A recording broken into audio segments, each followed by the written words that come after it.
Curious.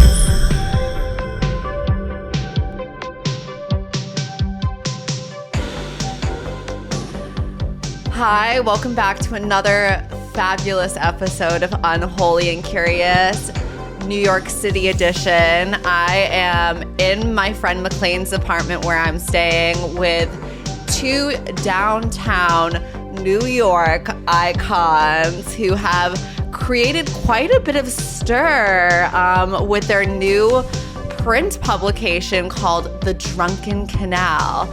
I'm so happy to be here with the beautiful, stunning Renaissance goddess Goots. Well, thank you. And the gorge Claire. Thanks. Happy to be here.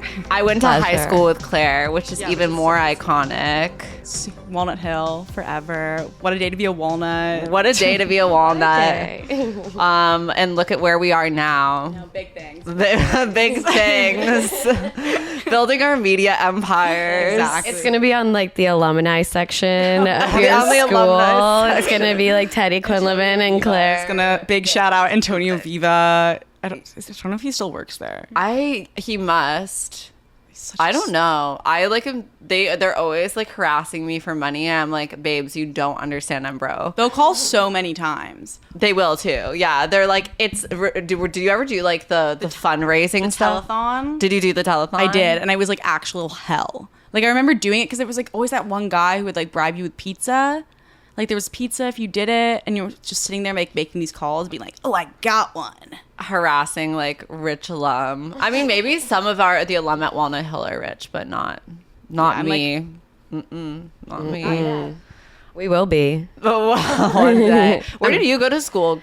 I went to like pretty non-traditional school. So like I went to this like private Mormon school for a year. Are you Mormon? No. Oh, okay. No. But you just went to Mormon school? No, I literally just went to Mormon school and like wasn't even a Mormon. I mean, it was secular, but like we weren't allowed to have like a gay straight alliance because it was like run by Mormons. Oh, I feel you. And then I went to a one-on-one school for a few years. A one-on-one school. Yeah, which is like tutoring kind of. Like it was like basically like homeschool, but I went there. Okay. And then I went back to the Mormon school. That was like my high school. But then, yeah. Did you lose your virginity to a Mormon at the Mormon school? No, I lost my virginity to this guy named Vic, who was like the hottest, like the guy everyone was fucking. And like he was like the village bicycle everyone at your school had gone for a like ride. well in my city, in like the city that the school was in, everyone has gone for a ride with Vic. Yeah. And the town floozy. yeah, with and the so big that's cock. who I lost my virginity to. But then he was like, you can't tell anyone. So that was really shitty. That was mean. Yeah, it was really mean. I'm like, you took my virginity. Well, now everyone knows. knows. Now everyone knows. And fuck him. Is he hot still or? I don't know what he's up to these days at all, but I will say I hooked up with him a few years later. Yeah. And he went from being uncircumcised to circumcised. What? How? Wait, That's like people do that. Yeah. My first boyfriend, actually the boyfriend that I lost my virginity to, was uncircumcised and then asked his dad to get circumcised because he felt like uncomfortable that all of his friends had cut dicks and not him. He thought like his dick was weird, which is kind of sad because I like an uncut dick because I feel like it's like, if I don't know, it just is more exotic maybe. Yeah, I don't really care, but it was just like a shocker to me. That was literally my last interaction. like, Was it better the first or the second time? Which one did you prefer? Guys, I don't remember. It was like I lost my virginity at like 14. Oh no. And then the next time I was 16. So Oh, okay. Well. so the memory is Oh, so you went fleeting. back in high school. Oh yeah. Yes. I didn't This is like know. a post. Like I thought you were like coming back from New York and you fucked him, but this is like in No. high school. You kind of were like, I'm back. Yeah. That's awesome. And after that time, I was allowed to tell people because I had gotten like hotter or something, I guess. yeah. And it was like this time. Like this time you Now you can can tell everyone. Oh yeah. Now you tell can everyone we say fucked, please. something.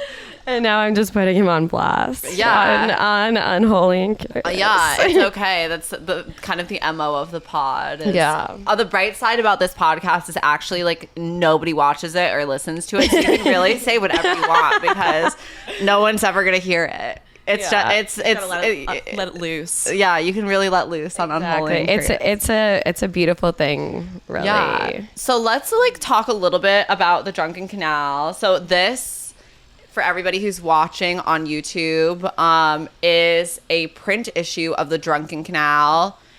Is it digital as well? No, it's oh my god, work. I kind of love that. Yeah. So if you know, you know, and if you have a copy of it, you have a copy of it, and it's free. Yes. You can get it for free, and you can get it like kind of at newsstands at. I picked up mine at Dime Square. Yeah. So that's our only box at the moment. We've been working and like thinking about expanding. We originally had 2 boxes. We had one in Tumpkins, right? Well, one next to Lucian. Oh, okay. And then one in Dimes. But then the Lucian box got stolen, and we never really got around to replacing it. And then we kind of we got banned from Lucian for life. So there's no point in having one banned there. from Lucian for life. Yeah, we shouldn't have one there anyways. Wait, can you please tell me how you guys got banned from Lucian? It's you know what? It's not even. It's like not that exciting. It's a complicated, twisted. There was like this fake Instagram account, this fake Lucian Instagram account, and we got accused of making it.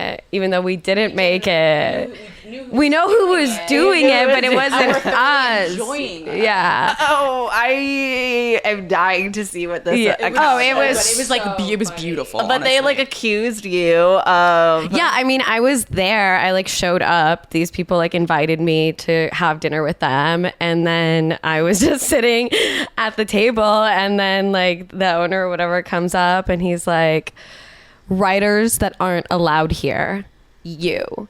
And like made me get up and leave. And I was like, so you think I'm a writer? I'm like, so I'm a writer. That's great. I will totally take that. Yeah. That was like my takeaway. And then I was like, fine, I'm leaving. And then I realized it's like so much cooler to be banned than to go. So now I'm kind of embracing it. Like Lucien's Most Wanted feels really good. Yeah. I want to get banned from Lucien. I know. I mean, we could just go. We should just. I kind of want to like stage like a mutiny at Lucian. Just like. I mean, I had a drink there recently. I did. In secret. You snuck it in. Yeah. And my friend put on like a wig or something. No, but then I ended up like running away because I was like, wait, I'm not going to be like spotted here. Espresso martini. Yeah. I had a French 75. Work. Yeah. Maybe you guys will become unbanned soon when they catch the true culprits behind this. Yeah. No, they know who the true culprit is. Now we're just like running with the narrative. Sorry, being banned. And we like Balthazar better now. So. Yeah.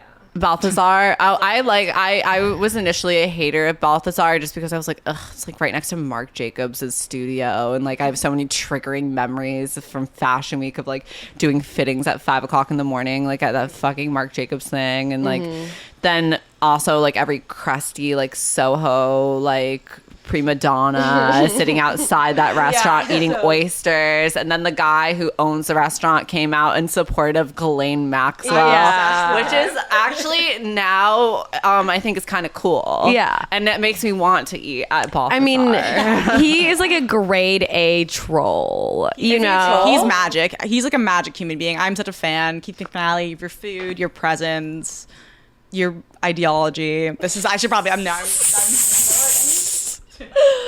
That's funny. I love Balthazar's the new spot. Yeah. And to the seafood tower. I know. I love the seafood tower. Oh my god, is our Starbucks here? Oh, is our Starbucks here? Our Starbucks is Starbucks here. interruption. Okay, we're taking a brief intermission while I collect the Starbucks. Okay. Yay. And we're back. We're with back. Our Starbucks. With our Cheers. Cheers. We're such New York girls with our Starbucks. Don't talk to me till I've had my coffee. Fucked up that I don't have a straw.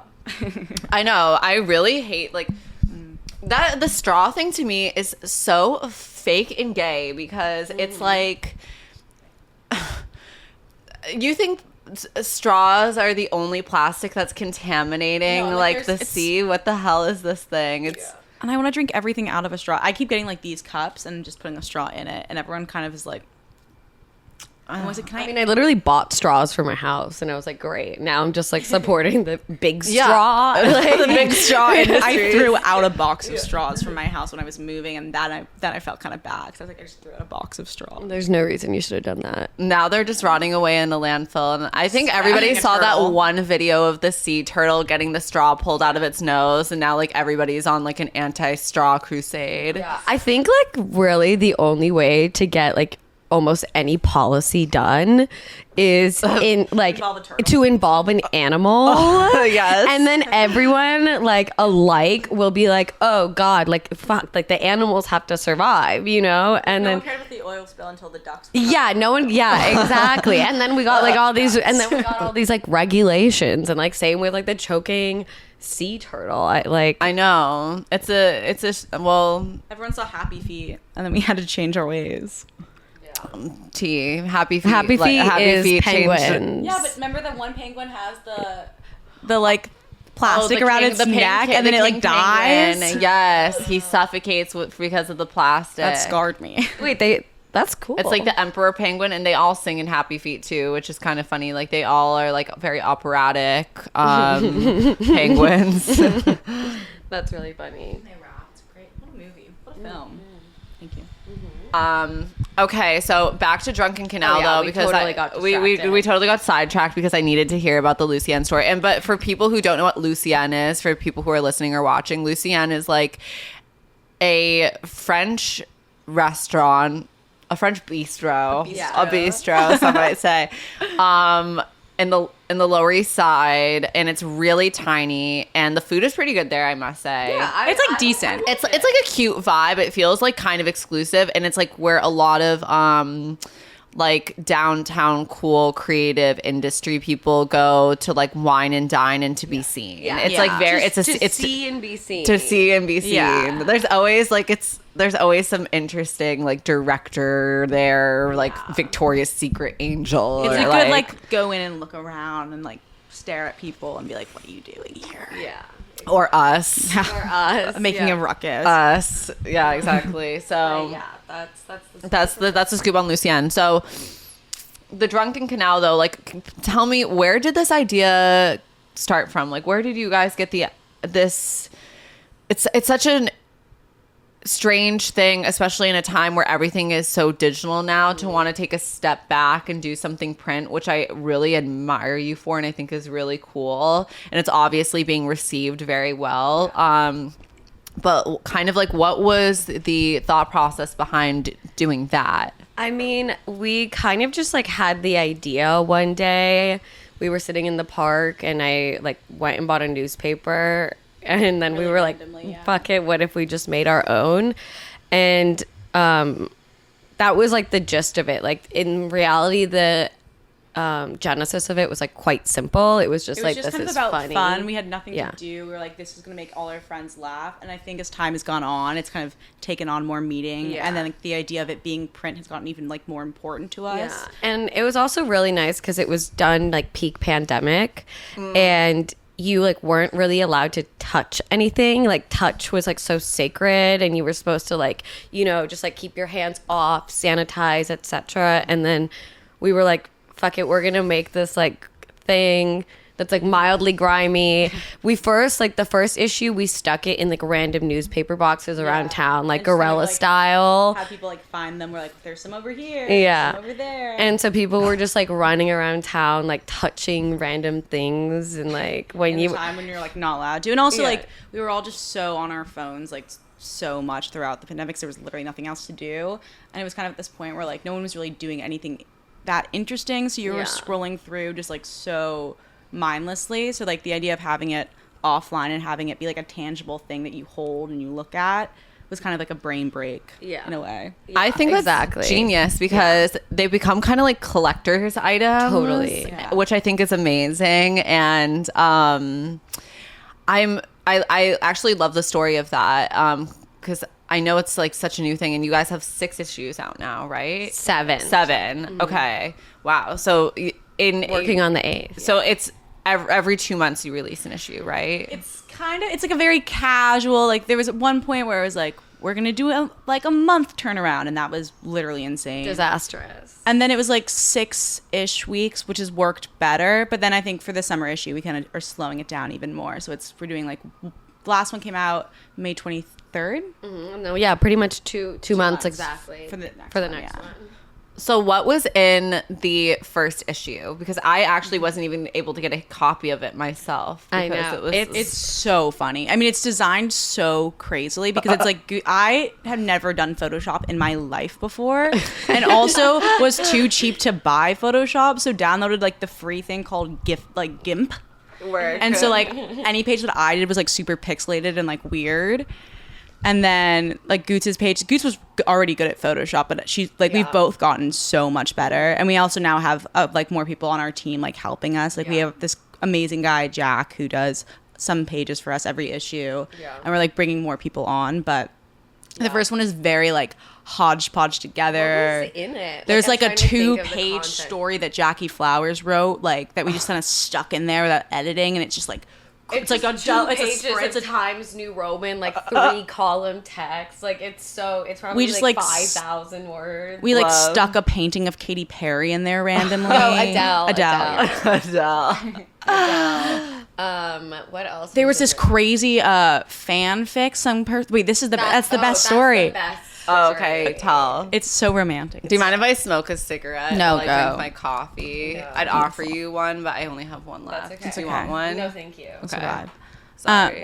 What would you have done if we said yes? Like, I would have been like, you guys have to share the last one. Oh, no. But it's okay. Maybe later, maybe like a little bit further into the pod. But it's my birthday today, so I'm chain smoking and being a manic. You deserve it, though. Yeah. I deserve this. Camel Crush. It's a birthday present. Yeah. But yeah, tell the story. So we got this. It was sent to us through our friend Jillian, but anonymously. Anonymously. So it was like a third party sent it to us. And we read it, and it was like a fanfic of our friends honoring Eugene, who at the time were dating.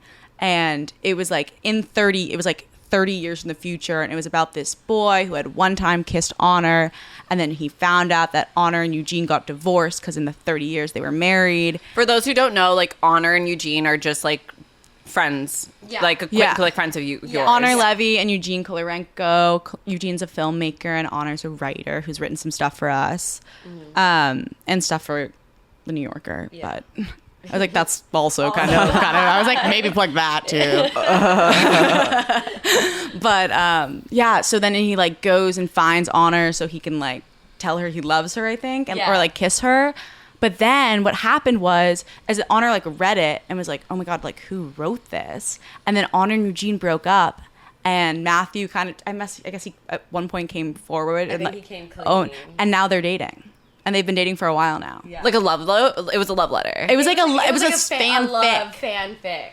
And then he like came clean and was like, wait, I wrote this. And they like barely knew each other. He was like, I wrote the fanfic in the Drunken Canal. Like, let's meet up or something. And then they did, and now they're in love. And now they're in love. Oh my God! What a touching story. It's so good. And then we have a follow-up piece about it in the Love and Life issue, which was our February issue, where Honor writes about that experience. Yeah. So it's kind of like a major love through like the Drunken Canal. What was the title of the first issue? Because they're all like titled. That we didn't have. You didn't have one. Yeah, the headline was 51 divided by 17 equals 3. Yes, I saw. Yes, oh yeah. I remember that was like a very iconic headline because I remember like was there like a party for it in Tompkins Square Park? Yes, that got shut down. By the cops. Pandemic. Yeah, that's awesome. And so. What made you guys decide to continue to do them? Like, what was sort of like we had so much crux fun. Of that? So much fun. And the reception was great. The reception was good, but I don't think the reception for that first one was as big as like the second one was way bigger. Like I'm remembering the first one, and it was mostly like the reception that we got was from our immediate friends, and we were so excited that we're already starting the next one. Yeah. And then by the time the second one came around, there was like a little bit more of like some momentum going behind it and some following and like. And then we ended up in New York Magazine after the second one. Yeah. Oh, word. Wow. Okay. Like we hadn't even released a third one yet. We just done like 2 shitty newspapers. Oh, nice. And they took like a group photo of us and some contributors. And then that really that spread in New York Magazine. It was like a 2-page spread. Like that really, I think, like solidified it. And amazing. Made it be like, oh wait, we should take us a little seriously. Yeah, like both for us and other people. Yeah. Well, definitely, because I think it's so fun for starters, but I think it is kind of like a beacon of creative hope in a time where especially Gen Z and millennials seem to sort of have like no power in anything and no stake in anything because everything is so corporatized. Exactly. And everything, and especially media and journalism has sort of become like so corny where it's almost like you can't parody it because reality is so much more crazy than like what any parody exactly. So I think it's like really cool, and it's not innately political, is it? No. I mean, it's actually like pretty like apolitical. Like I think that but the apolitical politicalness is political. That was kind of like something that I think people took as political was because we were kind of, when it came out, the time was so like infographic filled. Yeah, I mean, it was post like George Floyd, Black Lives Matter. Yeah. Which was like obviously important, but it was just like completely like like I'm posting an infographic to show that I am also informed and I also care. Yeah. Which like this was kind of a direct like that was another reason that was kind of like repelled by social media, was like this seemed like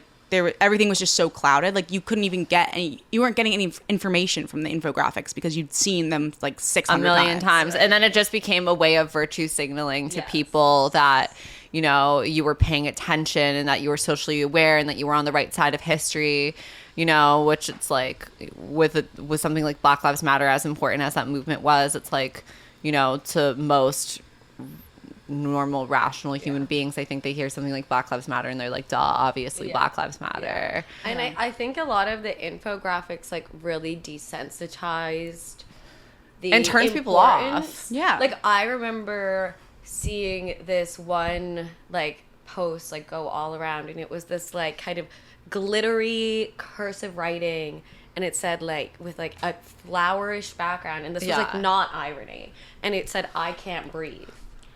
And I'm like, this, like, you are completely taking this like really traumatic, horrible thing, this like pivotal moment in life, and you're putting sparkles on it. Yeah. For the sake of likes. Like, it was insane. And I think that seeing that, I was like, you are like aestheticizing a tragedy.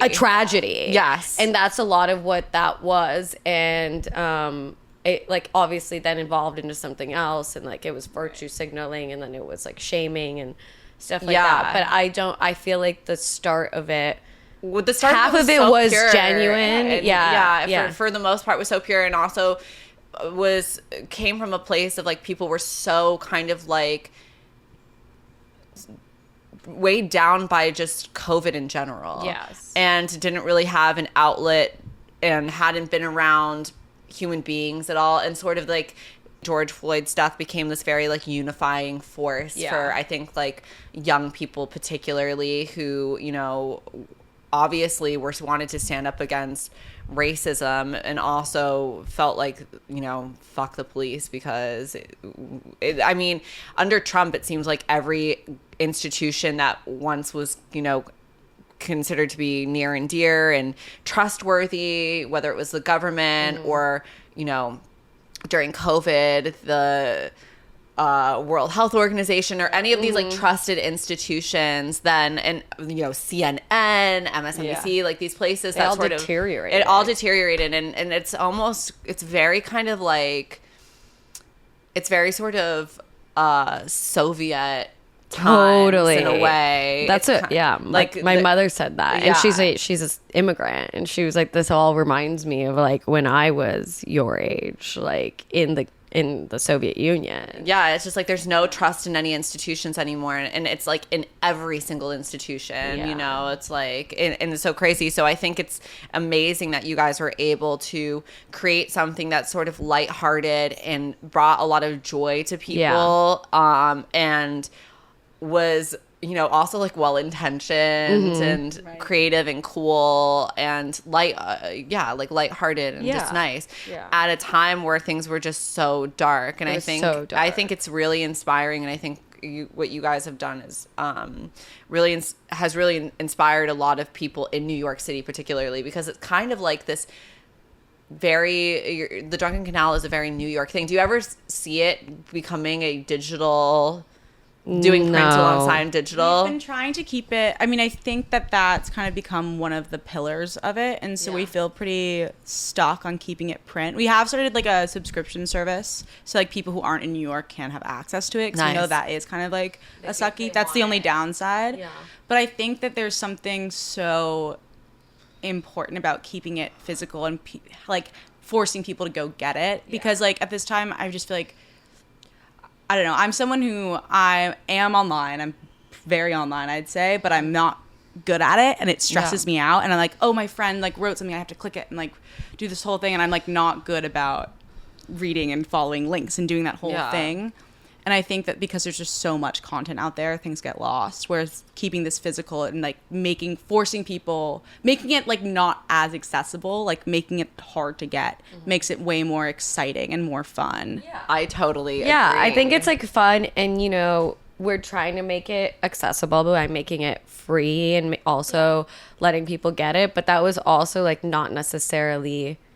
Like, our goal with starting it wasn't to make sure that everyone can read it. It wasn't like made for, it was made for our immediate friends, and then going past that are like how that circle, like that circle's reaches and that circle's reaches and that circle's reaches. And it's like, it's kind of been like a ripple thing where it's now like, now we have a bunch of people who are into it, but it like was always kind of like geared towards our friends. And I think that like putting it online, taking it out of print, like, it just wouldn't be the same. It wouldn't have like the same novelty or like, you know, preciousness, but at the same time kind of carelessness. I like having it be like an object that can be like, you leave it in the rain, it's disintegrated. Like you can do whatever you want with it. There's like ripped up ones all over. Like there's like half of ones in my house. Like love. Yeah, but then there's also like framed ones, you know, and people like keeping them safe. And I think like it exists for me more as an object than it does as like something that could be like digitized. Like the physicality of it is incredibly important. I agree. And I also think one of the interesting things about that too that you brought up was kind of like this whole idea of, strangely, things in the digital era oftentimes get neglected or forgotten very quickly. Totally, like the attention span for digital media is just like very brief. Yeah. And things don't linger, which is kind of why like every important story in the media like is only as important as it is for like until the next crazy thing happens for people to pay attention to. Yeah. And I like that, you know, it's always there if it's kept safe, but it is at the same time like just paper. And it's kind of like full of contradictions, which I love. Yeah. You know. But in a way it makes, I think it's recontextualizing the importance of print in a way that I think like everybody was really thirsty for, especially coming from like I've worked in fashion forever, and it's like I've been on the cover of like dozens of magazines, and I haven't put in the work to even get the magazines that I've been on the covers of, because I'm sort of like, well, I have like the JPEGs. I have the JPEGs, I have the PDF of it, so like who cares really like if I have the physical copy or not. And I think like by you guys exclusively making it print, it makes it so much more as you were saying, precious. Like it's and more like you're more interested in reading it, and also you can like take your time with it. Yeah, exactly. It's like you get it on that, like when we put it out on the Friday, and it's like you read it through the weekend or through the week, or like you forget about it, and then you find it on your couch, and you're like, oh, like I was got no more TikToks to watch. Like, why don't I read this piece? I was at a bar last night, and this guy comes up to me to like tell me that he like is a fan of the Drunken Canal. He's like, yeah, like I have all the issues except the first one. Also, very good looking gentleman. But then he was like, how's your heartbreak? Because like I wrote about like my heartbreak in it, and I was like, whoa. And he's like, yeah, I was actually like just rereading the 4th issue the other day because I was thinking about that piece. And he's like, and I was just like wondering because I'm seeing you here right now, like how's your heart? He knew. And I mean, want to tell people yeah. briefly like that story? Yeah. So it was a piece that Claire and I wrote together. Actually, it was like had different points of views, but basically I was just like head over heels for this person and couldn't get over it, and was, you know, this person was like pretty straight up that he didn't want to be with me. And Was it somebody that I would know? It's possible. It's possible. Yes. It's somebody you would know. It's somebody I would know. Yes, you actually definitely know this person. Okay. So I'm not gonna. I'm not gonna say don't it say. on air. But yeah, and even though it was like very like he was very clear, like I don't want to be with you. I just like kind of wasn't accepting that as an answer, mostly because you were like, you'll see. I mean, like mostly because like the sex was so good that I was like literally brainwashed. Sex was spectacular. Yeah, it was literally spectacular, and Claire basically had to hypnotize me out of me it. learning how to like do hypnosis so that I can hypnotize Goots out of this. Yeah, because I was like, my heart was like in pain because I was like, I want to be with this person. Like, I know this would work. And they're just like telling me they can't, like, and don't want to be with me. But it was just, you know, Unrequited love. It was major unrequited love. But then it ended up being a beautiful story about friendship. Yes, and then it ended up being a beautiful story. I love that piece. And I think we did. I think we did a really good job writing it. But it was just like, I bring that up because it was so interesting for this guy to come up to me in the bar and like ask me about this thing that we had written in February, and I was kind of like, oh, it's these things in a way, even though it was February and love themed and so particular, like it's also really timeless. You And know, and a meaningful. lot of things like, funny, and they too. stick with you. Like Yeah. that piece stuck with him, and he was like, "I hope you're doing well." And I was like, It's funny too, 'cause Sir.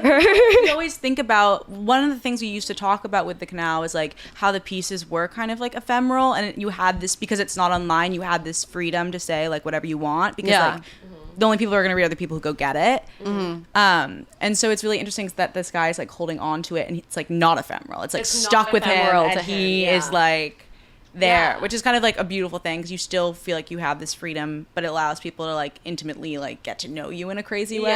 Yeah. And it's cool because we have a lot of contributors, I think, who write for us every issue. Yeah. And so it's cool to think that like there's someone who's like paying that close attention. Yeah, it's very cool. Yeah, and I mean, think about like Jill, our friend Jill, who writes like sports for us the other day. Someone asked her, or like the other day, someone asked her like, "Oh, are you the sports columnist?" You know, and I was like, "That is so cool." But yeah, it's interesting the way how we kind of thought of it as like something fleeting. You Yeah. know, a lot of the pieces are like here now, erased, but then that's kind of like the complete opposite. Like they Right. exist forever. We've always said it's kind of like a time capsule. It's a time cap. Yeah. Yeah. And that's why we feel really qualified to call it a newspaper, even though we're not necessarily breaking news. It's It's because like a timestamp of everyone's like cognizant state at the moment. It's like downtown's, like what downtown's thinking about at the time it comes out is kind of like, For sure. and if like a newspaper isn't like a timestamp of the moment, like what is it? You know? So I think that's why, because it's like, yeah, we don't really like write, you know, research based no articles. newspaper actually breaks news because you find out about it on your phone before you get the newspaper. Yeah. So there's no point in us trying to like say as up to date as we can. Yeah, we're more just interested in like capturing something. How did you guys become friends? I just like going out. It's like we've people have asked us that, and we've been like, how did we become friends? But I think we figured it out more of a timeline. Met one night and had a really fun time, and then hung out again. And then we're kind of like, let's Next just make day? it keep happening. And then it like just kept happening and happening and happening. And then it was just never stopped hanging out. Nice. Basically, Yeah. I love that. Yeah, like I think like the second night we hung out, we did mushrooms at Lola. yeah. And Claire was throwing a party at another club. But then my DJ got kicked out because he was underage. So I was like, let's leave. Yeah, and then she left her own party and her friends to go to the other place with me, and we just like took mushrooms and danced. And I like remember looking at her through like all the colored lights, and I was also at a horrible place in my life, like just really depressed. And I was like looking at this person like smiling so big and like the fogs, and I'm on mushrooms, and I was like, life is amazing, and like this person is gonna like help me realize that. And now you guys are besties. Yeah. Aww, and she did. so She really helped. I know. I feel like I'm gonna cry. Aww. You guys have created this like really amazing thing together. I think like that's I just think it's really awesome and really cool. And it's nice to see two girls working together in media and not like fighting. Yeah, you know what I mean? exactly. I think a lot of times there are in many sort of media relationships amongst women, you see like a lot of butting heads. I'm not sure if you guys are familiar with that podcast, Call Her Daddy, where I've never listened to it. I've never listened to it either, to be honest. I think like the girl who like runs it is to me seems like incredibly annoying and not the kind of person I'd ever want to take love, sex, or dating advice from. Like I'm just a hater, but I have to listen to one episode. But that's an example. I know about the feud though. I know. So it's I knew about the feud. Yeah. So I find it kind of like, I just think that's part of the beauty of the Drunken Canal is kind of like the way that you both have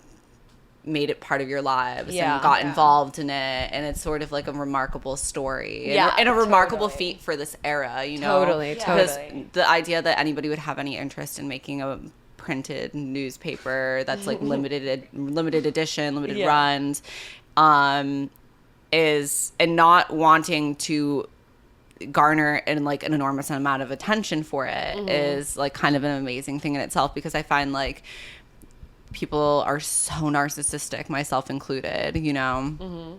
Like maybe if I was cooler, I would have been like, I'm actually going to do a real radio show, and you have to tune in every week to hear me on this.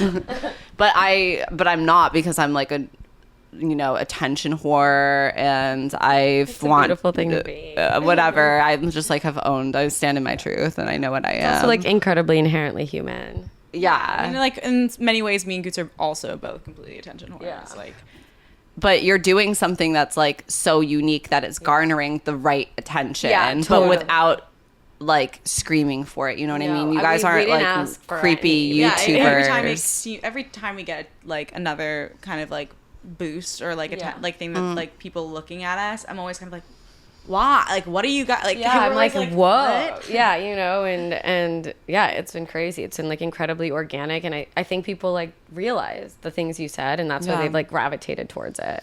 Definitely. So what has been your favorite? Do you have a favorite piece? Both of you, maybe you have different favorite pieces that we wrote or that other people wrote. Just, I mean, it could be one that you've written or one that other people have written. Just what's a fave? What's one that sticks out in your mind as like? Do you know which one I really love? What? I think it's the second issue, the first thing that Writer's Life Tips did, that poem. Oh, I really kind of like that's like kind of, I'm always like, oh. Wait, no, that was the holiday issue. Was that the holiday issue? Yeah. No, I think it was the second. Because it was writing about the first launch party. Remember? Oh, you're right. I think you're right. Yeah, that was a good one. What is my favorite piece? Well, would you describe this piece? It's like do we have it? I'm trying to. Do we have a first? No, I did bring a holiday. It might be in the hall. I don't know. But I don't know. I think if it's the second. I think you're right. It might be the second. Right. Yeah, it is the second. It is the second, but there was a poem in this. My brain just crashed. Would you like to describe the poem for our listeners? Well, Writer's Life Tips is one of our contributors who's... we're allowed to say his name. I was like, are we doxing if we say his name? I maybe just don't say his name. Okay. Just in case. He's great. You can find him on Instagram at Writer's Life Tips. Writers_life_tips. And he's become like one of our, like, we go to him every issue. We're like, what are you going to write? Like, he's... yeah, we're like, tell us. We're always so excited. Yeah. And so the first thing he sent us was like this kind of crazy epic poem about the launch party of the first issue. Yeah. And it's like references, like we didn't know him. And it like referenced all of us and our friends' names. And it was like also really insane and like in exactly the way that we love. Yeah. And it was like, I just remember that was like when I was like, oh, people are get the tone. It was kind of like he saw what we had done, knew exactly. He was like, oh, I got this too. Yeah, he's like, I can figure this out. And it was kind of like, oh, this is like a broader moment even. Yeah. I think that's a really good piece. God, there's been so many many, like though. amazing things that people have written that it's really hard to like pinpoint. I know, and there's I so can maybe many, pick too. there's so I mean, we've probably published like hundreds of pieces, like bits at this point. So I really don't know. Yeah, there's so many. I'm trying to think about like. I also love that Jackie Flowers first. The first story. Too. Yeah, that's really good. I mean, yeah, and everyone, it's been really interesting watching a lot of our contributors like evolve. Yeah. And like their tone, get larger and larger. And, Nice. Yeah, it's really cool. Come into themselves. And Yeah. like Totally. It's cool that the newspaper is sort of becoming a character in itself. Yes, in it's way. a character in the story and in Yeah. a thing that created characters. Yeah. Totally. So it's But, like the newspaper has its own particular personality now. Totally. So it's cool to see how it's evolved, and so now kind of people know maybe what to expect. Yeah. When they like open it, or Totally. I think your they writers do. know what to write for it. Right. I Yeah. think also like as editors, it's something where it's like to us so it feels pretty clear like when something fits and when something doesn't. Yeah. Like we're usually like pretty much on the same page. Like there's Yeah. still sometimes when I'm like, actually wait, maybe this will work, and Gucci's like, no, this will definitely not work. Yeah, I'm like, I hate this. But we usually have a pretty like intuitive sense that Yeah. we're both kind of clicked in on. Yes, and we've gotten pretty good at being like recognizing like a potential for something and then like steering it in a way that we think aligns more or is like a better format for this piece, Right. Or is like something. tonally like in line with what we're about. Yeah, we're like, oh, this is a great story, but actually you should just like only write about this one thing and expand on it and like erase everything else, you know? Yeah. And so that's been like a interesting thing to do. It's But been a learning curve for sure. yeah, I mean, it's funny because we just skipped over like decades of media work. You know what I mean? Like people like literally work their whole lives to become editors and chiefs of a We were like, publication. we were just gonna do And we this. just did it. Yeah. Yeah. Well, why the fuck not? No, You know what I mean? exactly. It's been cool. I mean, we were in a meeting like a week or so ago, and I remember like sitting there, and I was like, I told Goots this earlier, Yeah. but like I was sitting in that meeting, and we were having this conversation. This person was like pitching us a deck about like potential ad stuff, and like I remember just sitting there and being like, this woman is like 10 years older than me, like pitching to me.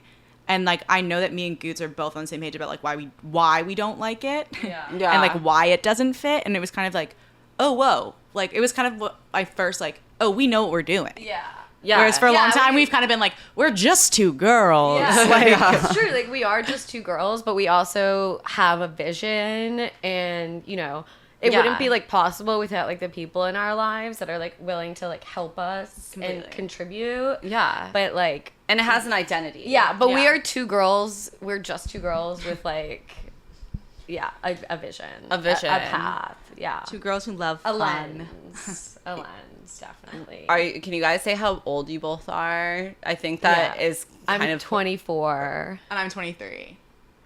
wow. You guys Yeah. are so fucking young. I know. But that's part of what makes it so good. Yeah. I think is you guys have such a nice young fresh take, and it's sort of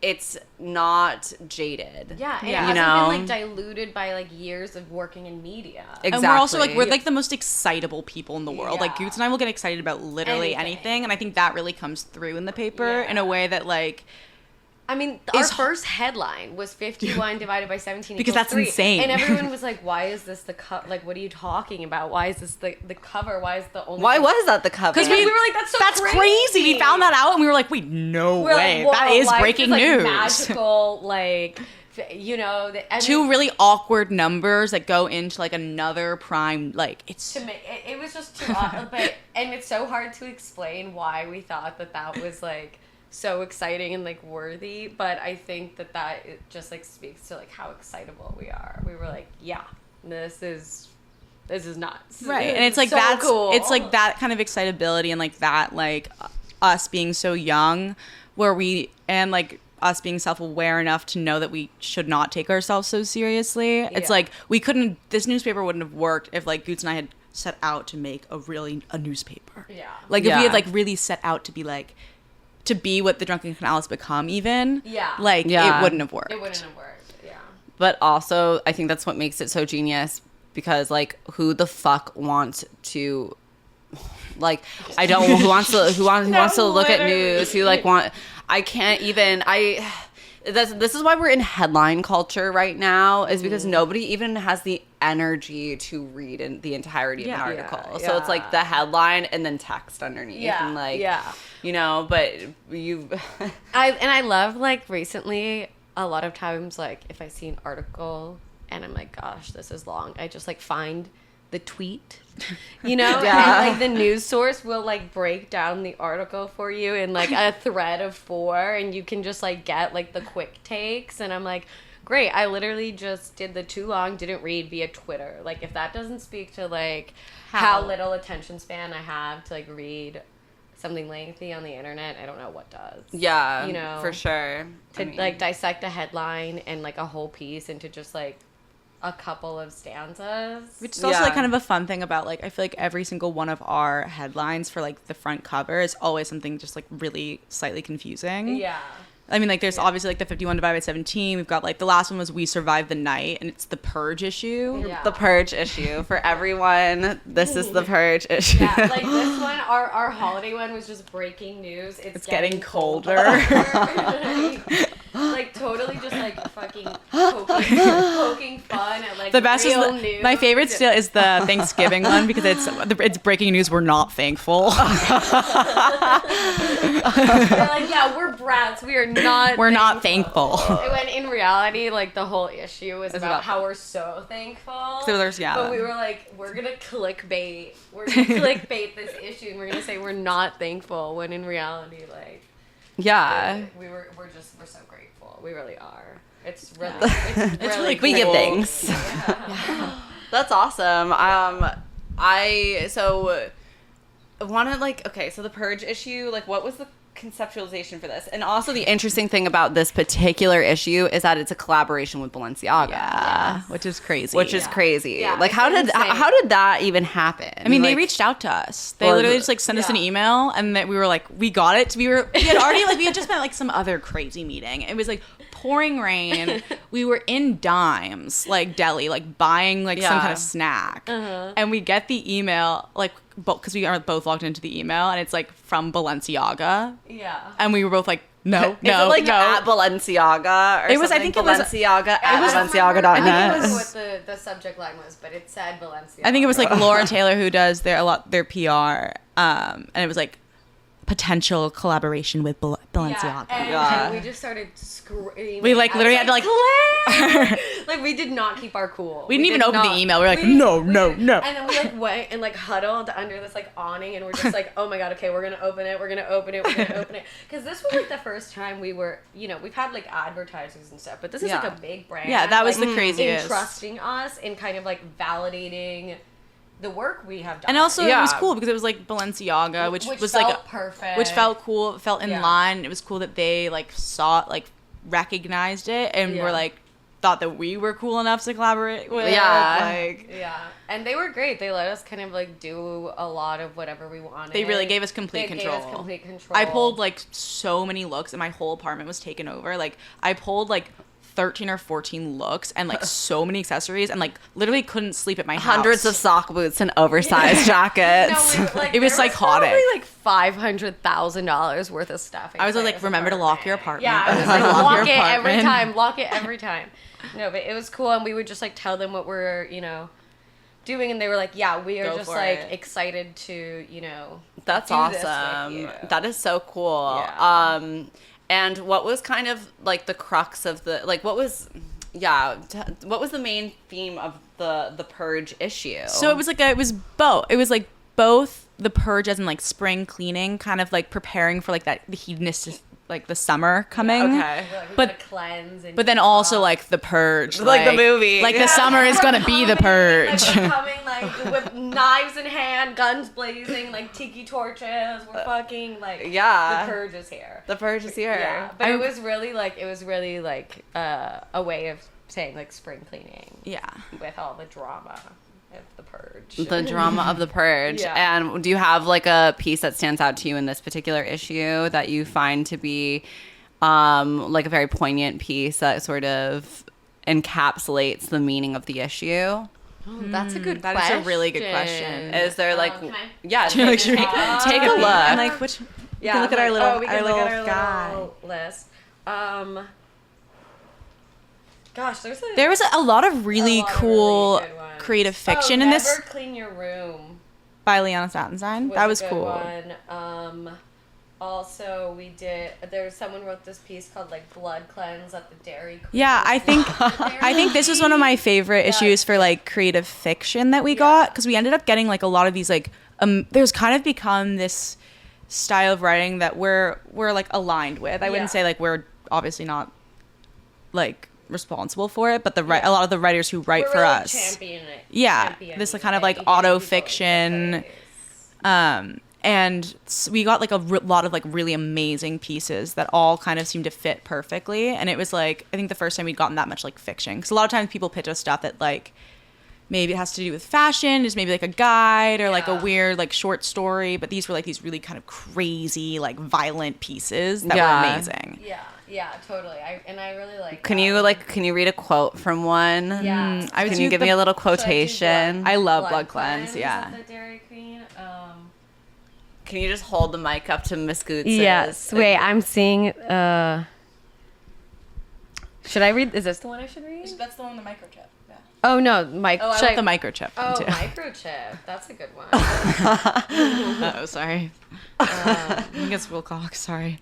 Oh, also, this one is cool. Car crash while Asian. Oh, I saw that. Yeah, it goes, I crash cars, or rather, I crash my body into cars. Maybe that's an exaggeration, an inspirational statement. Here's the truth. Only once in my life have I properly done this. And it is this story about this guy who, like, bangs himself into cars, which is interesting. To collect insurance. As like a sort of like psychotic breakdown. Oh, as a psychotic breakdown. Yeah. There's also the Museum of Beautiful Women. That one's really amazing. Yeah. Oh, and in The Pursuit of a Decluttered Mind was also a good one.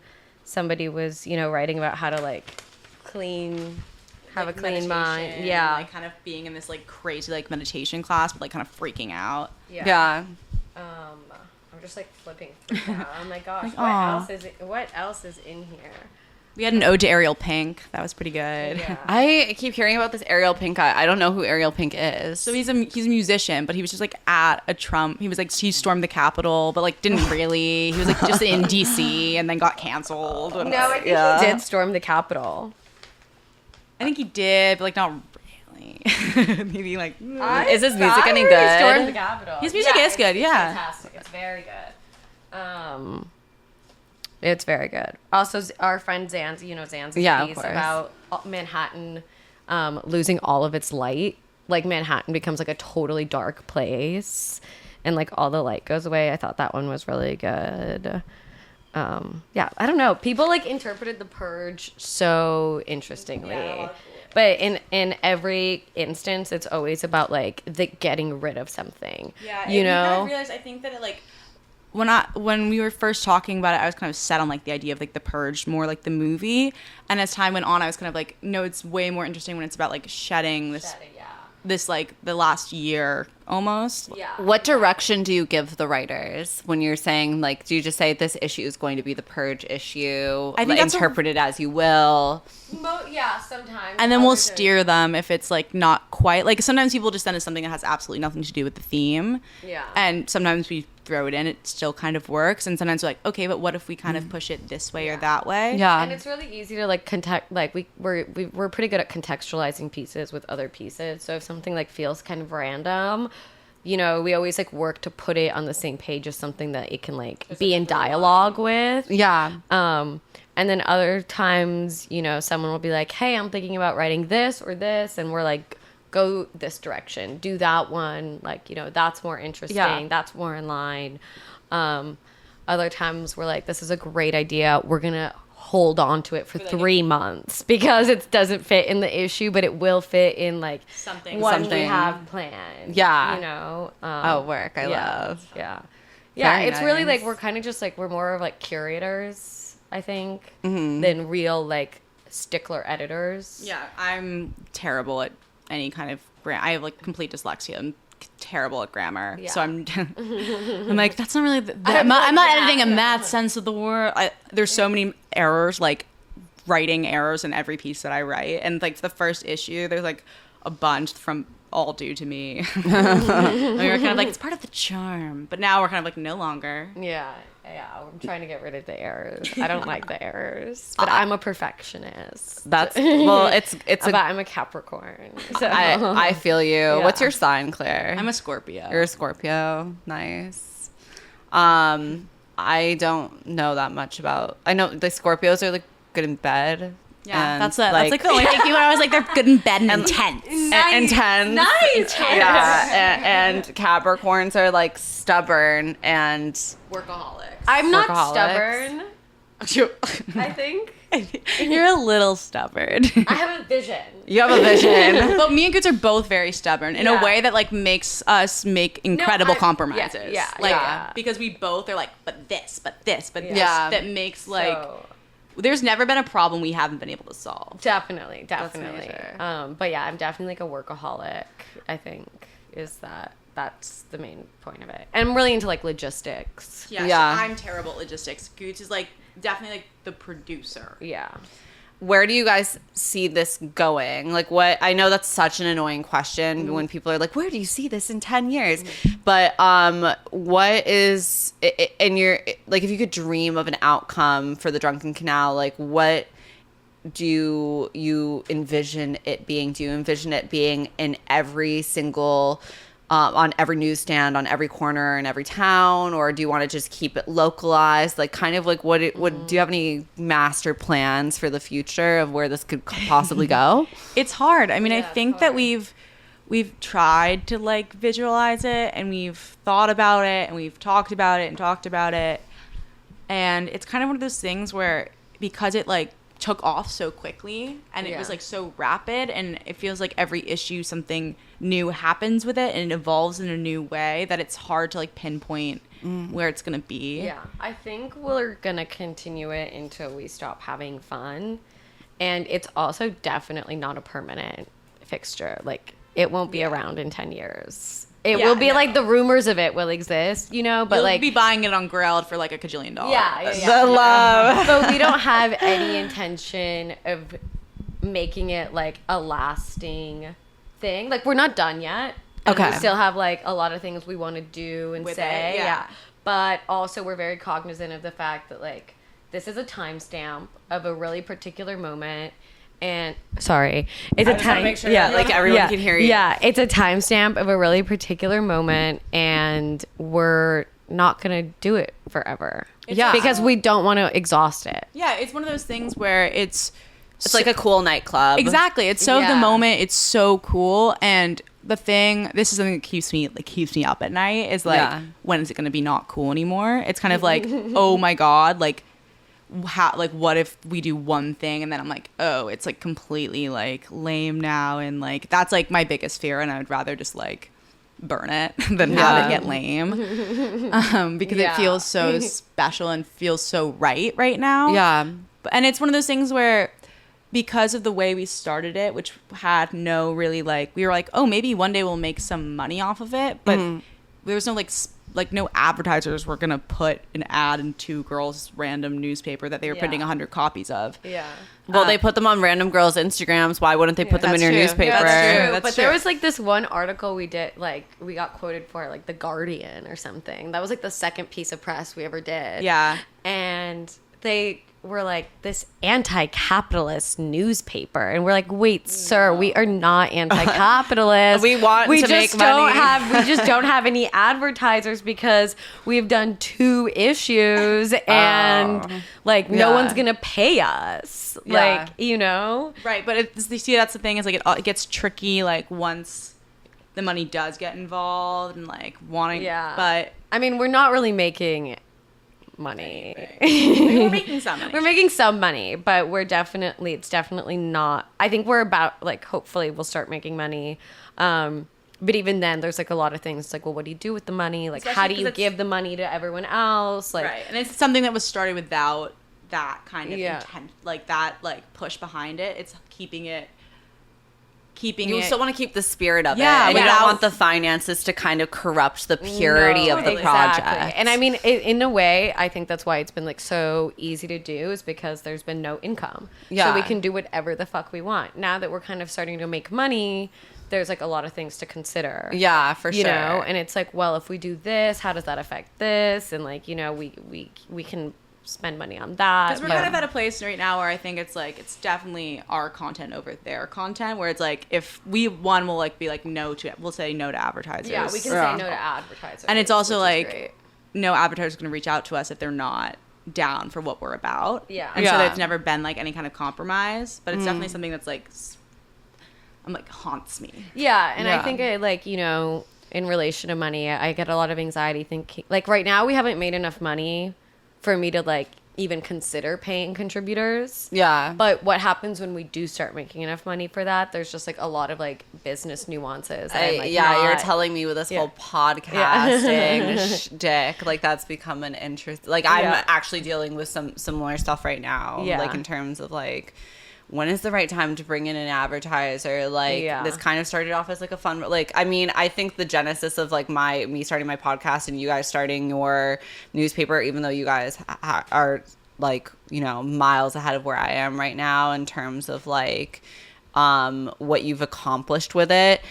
I understand the struggle. Exactly, And exactly. also like sometimes when money gets involved in creative projects, it becomes very contrived, kind of like Jeff Koons, like artwork. Down. Like, It waters it down, like when you go into like every tacky rich person's Yeah. apartment, and there's like, you know, some like tragic Jeff Koons, like, you know, animal balloon doll, Exactly, like Yeah.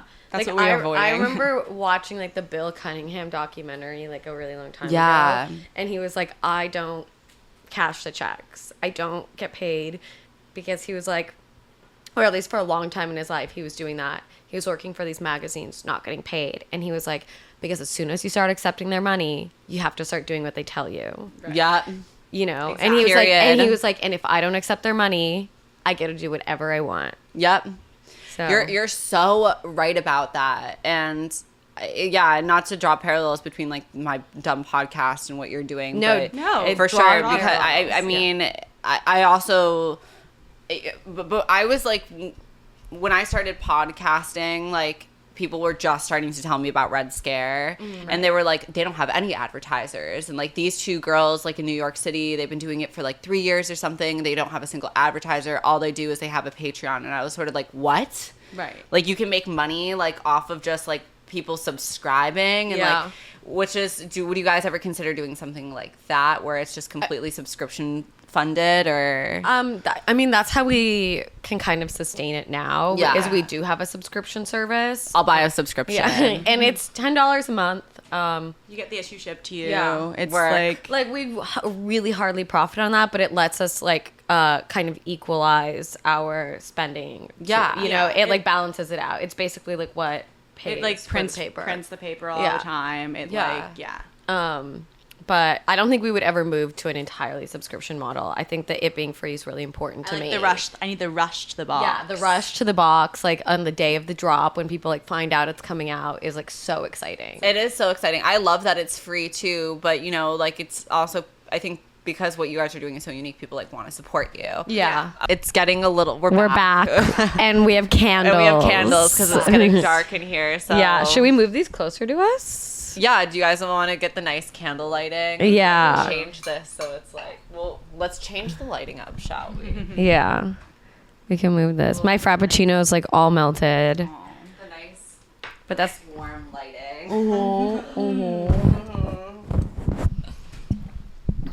And Okay. like, I'm McLean. I'm so sorry. I'm lighting your candle. yeah, we're sorry, This is an McLean. expensive Byredo one. I'll buy you a new one.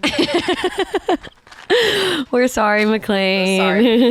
It's just very dark in here, and the other light is red. So. Now for some atmosphere. Yeah. Now for the vibes. The vibes. The vibes. The vibes. The second half, we're going vibe mode. So let's talk about in this half. I feel like we've covered a lot of bases with Drunken Canal. Yeah. I want to hear like your guys' hot takes on some current Okay. events. Yeah, let's do that. Let's do that. Yeah. TikTok. Okay, I'm pro. I was it. up at 4:30 scrolling this morning. So addictive. So addictive and like totally, it's kind of insane that it worked like Yeah. that, you know, like there was just this gap in social media, I think, and TikTok filled it Yeah. and it worked. And now it's like so addicting. Because nothing replaced Vine. Yeah. Like Vine was so genius and so good and so addicting. And the problem with Vine was like, I guess it just, I don't know why it went away, but I think it just went got away. like too corporate. Like Yeah. the Vine. Control it. Yeah, I think what happened was, and I could be totally wrong, but I think what happened was like Vine itself was not happy with the way creators were being like paid and using the corporate money from like other people. Yeah. So Vine just like shut it down. Yeah. They're like, if we don't get it, you don't get it. The thing about TikTok though that is like Just just like what Instagram is doing now. Yeah, exactly. So corny. so awful. Instagram, like not. I'm more pro TikTok than I am pro Instagram. Yes, I am too. It's a shame that all my following is on Instagram because Same. like the genius thing about TikTok is partially like the algorithm and like Right, the 'cause real it like listen, it like is insane. You it reads my fucking and I'm mind. like, how do you know that this Yeah. is how I'm feeling today? I mean, their algorithm is insane. Like, I read this article once that was like dissecting the nuances and like the specific like lines of code in the algorithm. Yeah. And like they can see like the algorithm can like figure out what kind of person you think is pretty. Oh, for sure. And they've like managed to like code that. Yeah. Oh, I believe love it. that. I want to like tap into people's like. I wish there was a way to like hack people's TikTok so you could like See their read their algorithms. algorithm and be like, that's how you get to like. Someone should make a dating app like You that. can do that on Instagram. It's like a horoscope. You can download your Instagram data and it like tells you what Instagram thinks you're interested in. Instagram is like annoying though because it doesn't suggest a lot of new things to me. It's always showing me photos of like highly retouched like fan edits of like Kylie and Kendall Jenner like street style pics. Yeah. And I'm like, I hate these people. Like, Wait, why is are it you okay if I showing me like put this? my feet on the couch? Yeah. Like, can I sit crisscross? Yeah, you can sit crisscross. Okay. This is so casual. Okay. I might sit crisscross. I would if I wasn't wearing a skirt. Oh yeah, I'm just like because Yeah, then I can get kind to of closer cover up to a you. Yeah. Also, Instagram is Facebook, and like Facebook's demented. Facebook is demented. Mark Zuckerberg has like created some dark lizard. shit. I've been back on Facebook recently on Facebook Marketplace, but then as I I hear Facebook Marketplace is the It's thing, lit. and I heard apparently you that's can the make a thing. lot of money on Facebook. Like a lot of people like are starting to move their content over or put their content on Facebook because It's so you can. smart. Should we they try have, that? Like more AdSense now. Should we make a Facebook page? should we just put the canals on Marketplace instead of even Shopify? Yeah, Wait, that's actually that's sick. so funny. Merch on Facebook Marketplace instead of like a Shopify account. Yeah. Yes, I think that's major. That's like that's a good idea. I've been like, Are you guys gonna make some merch? yeah. we're working on it. You got Yeah. some merch on the Soon, hopefully. soon. Soon. We'll get you some Love. merch. I want some Drunken Canal merch. We made some originally, but we didn't really know we were. We didn't know what we were doing, but it was good merch. It was really good. Great shirt. Yeah, It said somebody downtown loved me. somebody downtown loved. But like there were quotes on around the love. It's like we called it like the heartbreak shirt. We were like Yes. both like heartbroken, I think. Are you still gonna make this shirt? Well, we did make that. Oh, you did make it. I kind of want to do another run of it. Yeah, it's a great Oh, shirt. I want that one. It's Yeah, really if you cute. guys It's do got like another round of it. a fucked up like outside of Clandestino. It's just like shaky, and it like looks like one of those like somebody in Michigan loves me or like something like that. the exact font, but it's like So good. it's like like a stab to the heart kind of shirt. is Yeah, so the love just so bad, like so good, so What bad. do you guys get on your what do you guys get on your algorithms on TikTok? Like, what are you seeing a lot of? Because I feel like when I scroll through TikTok, it only shows me like race videos for some reason. I Like- keep getting like Native Americans like accosting white people and calling them colonizers. For a and, while, I like- couldn't get off like prison food TikTok. So it was all these. I've been on the craziest TikToks. I was also on Calico Critter Body Positive TikTok. Yeah, I remember seeing your For You page, and it was just like Calico Critter, It was, Calico like, Critter. these, like, and there's this one TikToker. It's this insane girl, and she makes these like videos with these like calico critters, but they are like beating each other up and doing all these like really fucked up shit. And it's like, but it's like looks like it's just like a little girl like playing with her toys. It's so weird. I got deep into raw meat TikTok the other day, and my algorithm started to like give me a lot of raw meat. And then so last night I went to dinner. I was like, I need steak tartare. Like I literally like I watched people eat like beef liver for 2 hours. Like I need raw meat in my system now. Yes, that was on my algorithm too. Have you seen the ones where it's like they feed the dogs the gourmet raw diet? Yes, And I'm like, that dog is eating better than me. I know. It's like Yeah. a quail's egg. And Yeah, it's like it's duck's beak. beautiful. Yeah. It's beautiful. I also been I got on for a while. I'm really happy. I think I finally escaped it.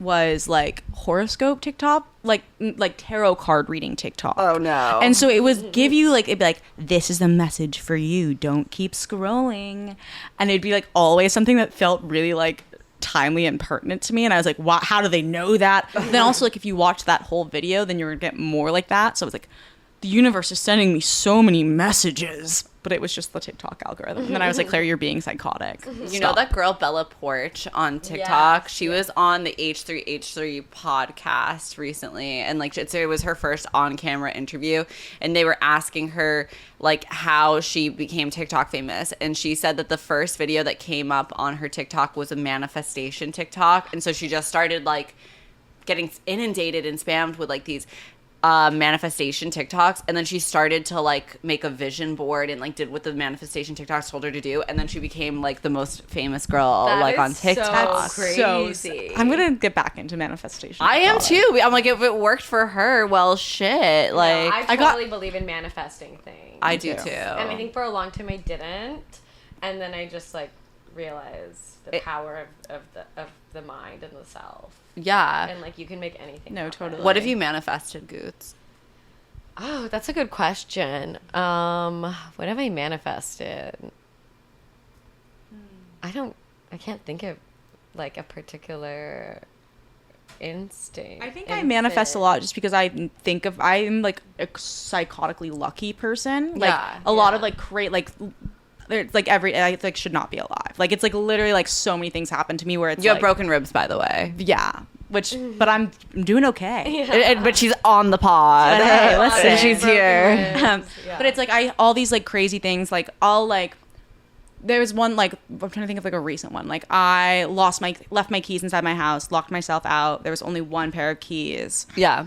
I was like had no phone.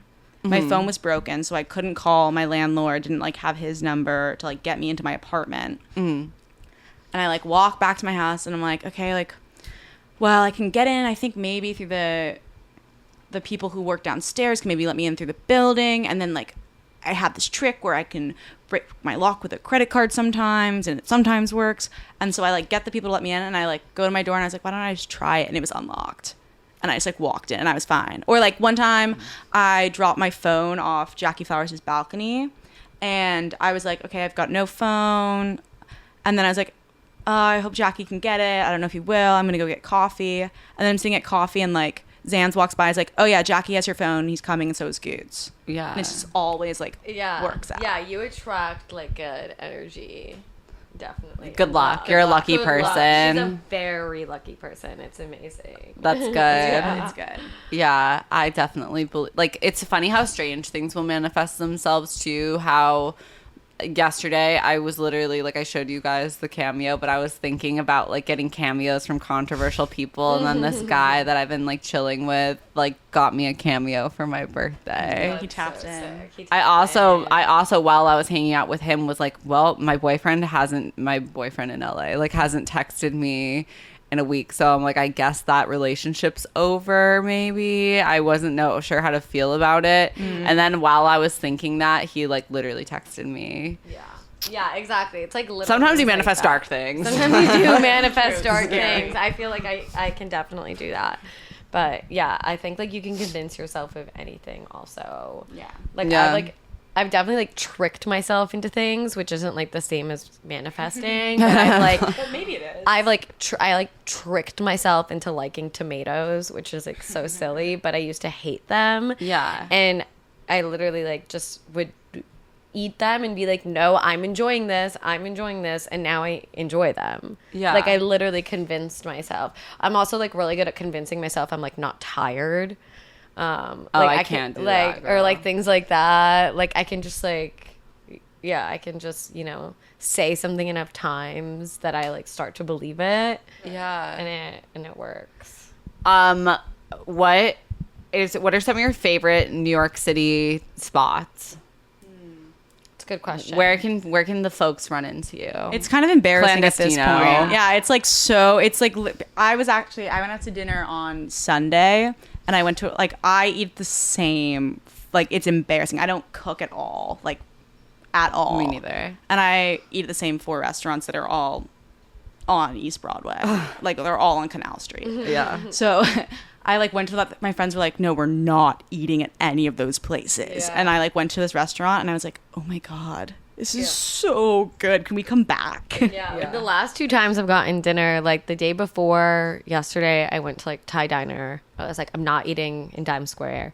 Yesterday, I was like, we're going to the West Village. Like, I'm not eating in Times Square. And like today, I'm going somewhere in like the East Village. I'm like, I think like my favorite spots are probably not where you'll find me, but like you'll definitely find me somewhere around Canal or Yeah, like Division. I'm no one wants to get Kiki's with me, and I'm really craving it. And I'm like, I get it, guys. We've all gone so many times, but I still really want it. Yeah. Kiki's feels like my mom's cooking.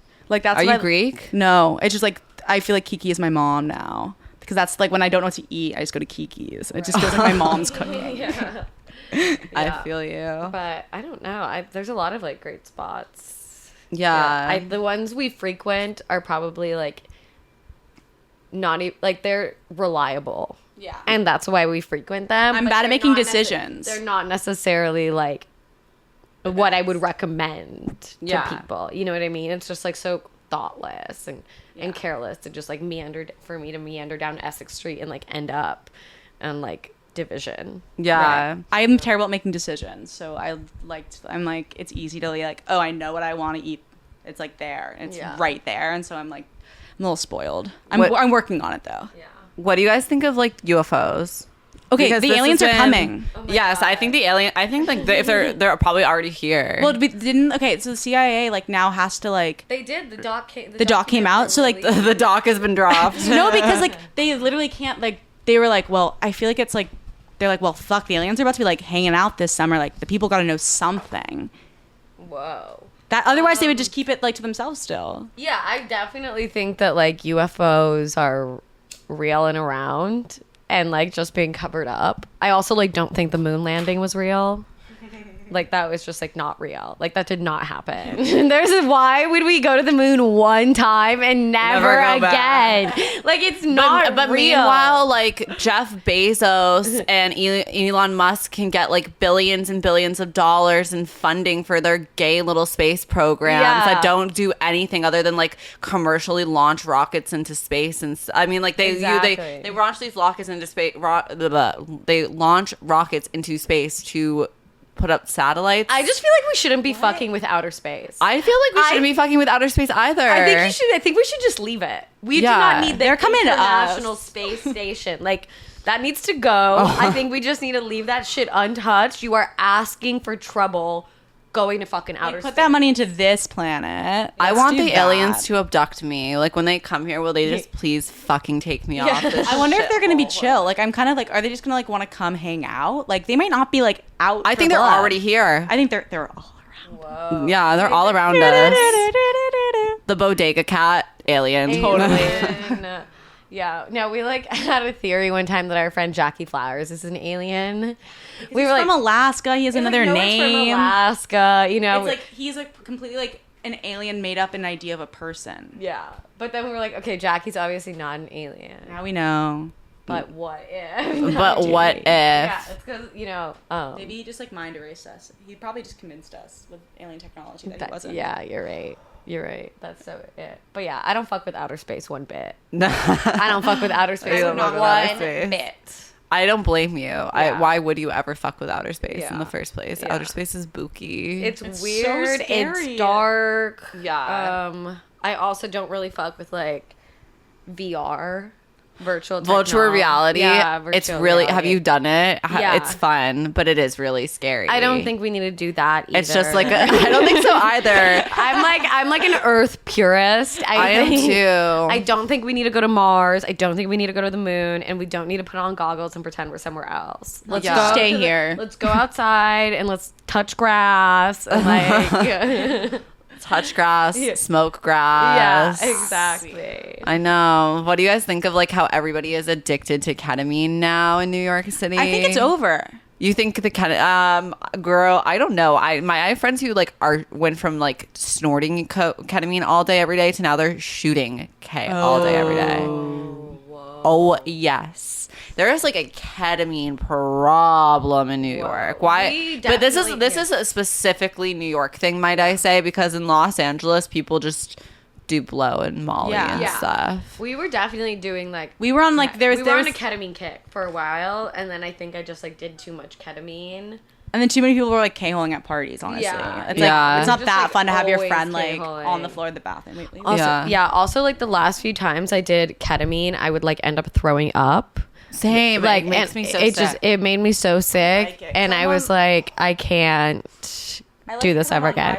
So it's like I'm Yeah, like it doesn't make sense for Claire to do blow because like, like she's there's she's on prescription blow Yeah, every my man's better than day. I'm such like a cracked out human anyways. Like I literally like I'm like I can say this on the pod. What? But I was like I was at a party and I like I could say it, right? I was like I can don't say know it. what you're I don't know. gonna I was say. gonna say I did a bump and then Dean Oh, yeah. Dean Kissick was just like I assumed you were already on it. But I was just like out like just your being like I'm personality. just like a spaz. Yeah. I think you can definitely. I think it's like the whole discourse around like hiding the conversation of like if people are doing drugs or not is so stupid because nowadays like doing blow seems so juvenile and innocent in comparison to like any of the other crazy shit that people are doing now. Right. So casually, like people do like GHB. People are doing like casually 2CB all the now. time. Like it's yeah. So like I feel like blow in some ways is sort of like old fashioned and cool and traditional. It's and, like, traditional. and Traditional drug. it's low key. Yeah. It's low key. It I used think, to like, be medicine. it's kind of retro. Yeah, I think my favorite drug is mushrooms. Definitely mushrooms. It's a mushroom summer, I'd say. It's a mushroom summer. I have a nice mushroom chocolate that I stole from a one night stand's refrigerator, chilling in my makeup bag right now. I'm saving it for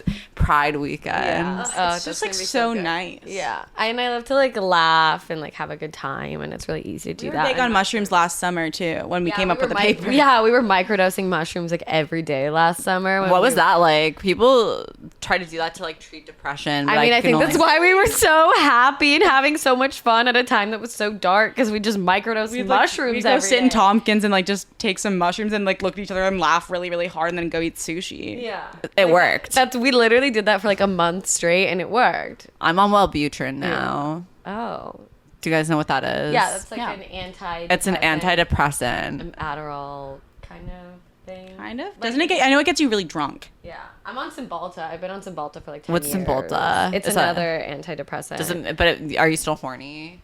Mine makes me more horny. I started taking it because I was having like issues like being horny, and so it was like affecting my relationships with men because like we'd be dating and I'd be like, I don't want to fuck them. I don't think I'm like very horny. Like I'm a flirt and I love to flirt, but I don't actually want to fuck really. I just want to like cuddle and No, I want to like make out and like go home. Nice. So I think it definitely does affect my sex life. And I think that's why when I found this person that like fucked me the way I like to be fucked, Yeah. I lost my goddamn mind because I've been on an antidepressant for 10 years and suddenly I was having the best sex of my life that was like actually making me feel good in a way that like I was never feeling good Yeah. after sex. And like I can enjoy sex, I can, but Are I you don't, an like, emotional crave it. level? Like, are you? I mean, excuse me. Are you an emotional lover? Like, do you put Yes. like, yeah, you want like the candlelight and the dinner and like the all that stuff?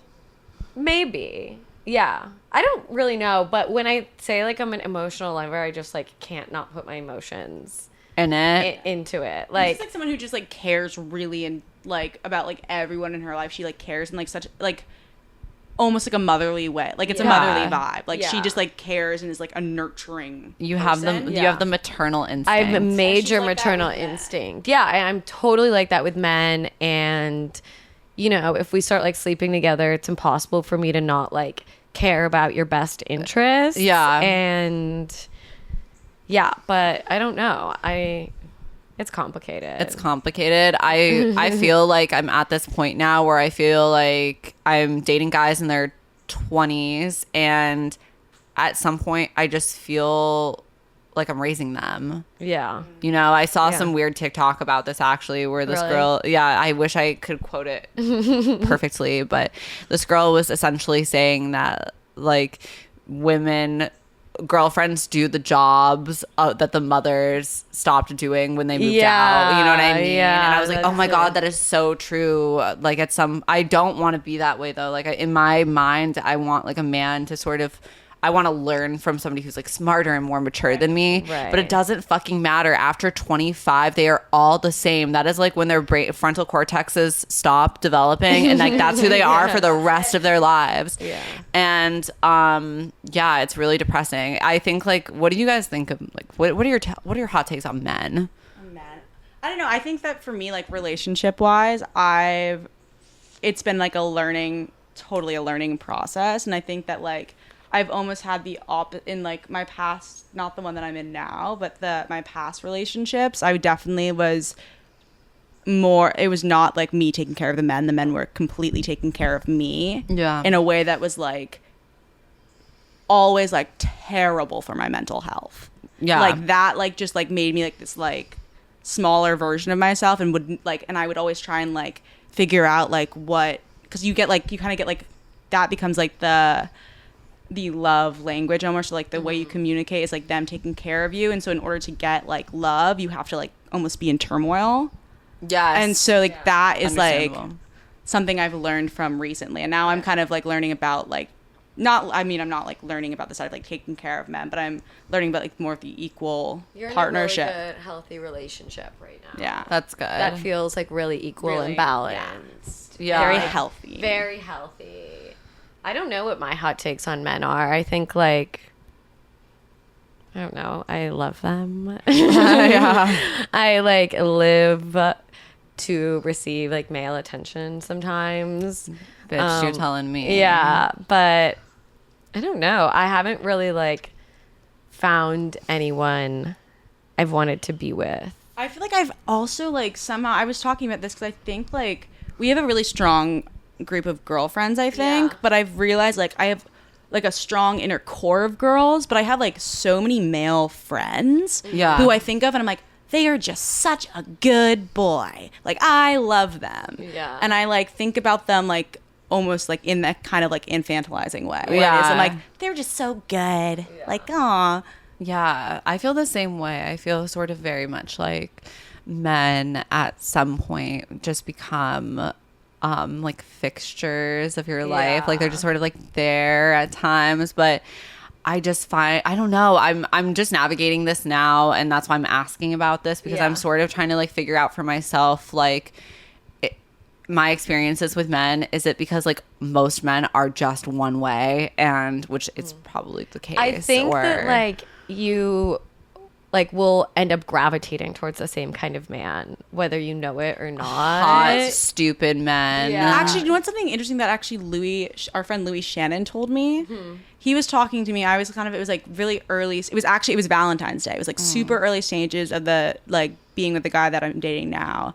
And I was talking to him. I was like, oh, I don't know. But I'm like, he's just so different from everyone else I've ever dated. Like, I always date these people who are usually kind of like a little more, like, they're more like dark and like a little brooding and kind of like Debbie Downers, honestly. Whereas the guy I'm seeing right now is very like, he's positive. He's like super positive. He's like he's so chill. Like he's not like, He's not. He's like, neurotic. but he's like driven with like doing his. Yeah, he's not neurotic. He's like driven and doing like what he's doing, and he's chilling. Yeah.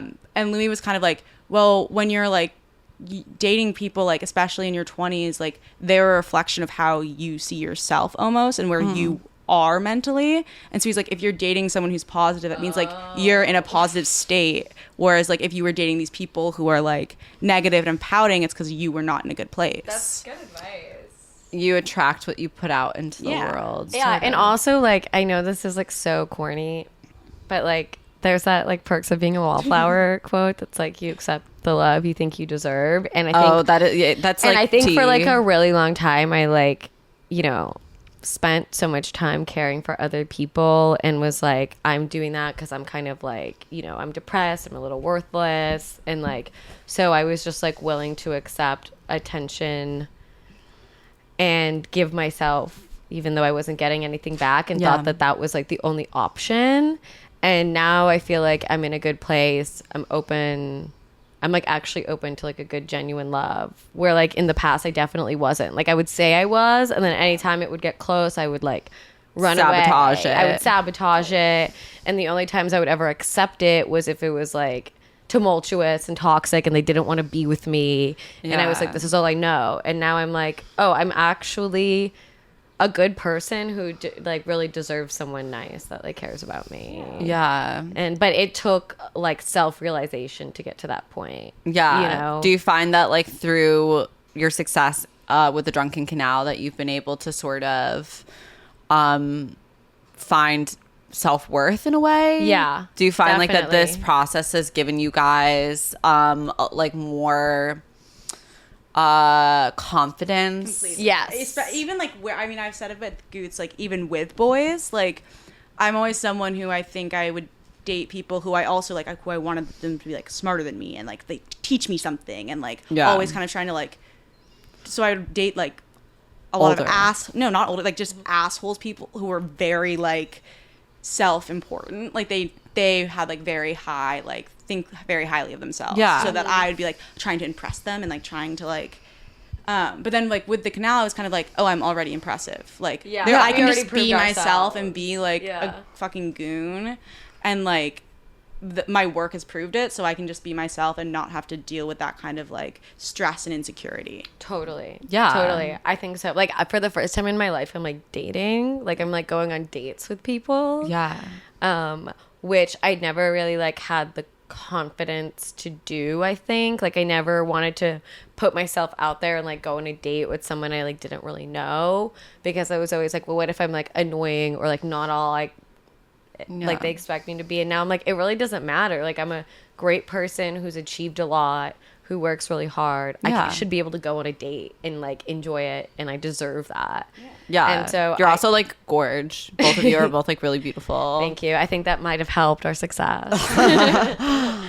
Winking at David Haskell. Yeah, being beautiful and also you're white. pretty privileged.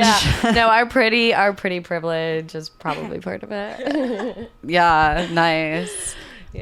I think just because a big central theme of this podcast is definitely talking about like love and sex and stuff like that, and I always think I try to interview guests that aren't always completely involved in love and sex, but I think it's like really cool to get people's takes on it. I'm sort of trying to figure out like what I'm supposed to do, because now I'm at this weird place where I'm like 27 years old and people are getting married and like having kids, and that sort of for me was always kind of like, I was like, that's a myth, like nobody's really doing that. Maybe not so much in New York City, but like my best friend from high school who did you know Nikki Duquette?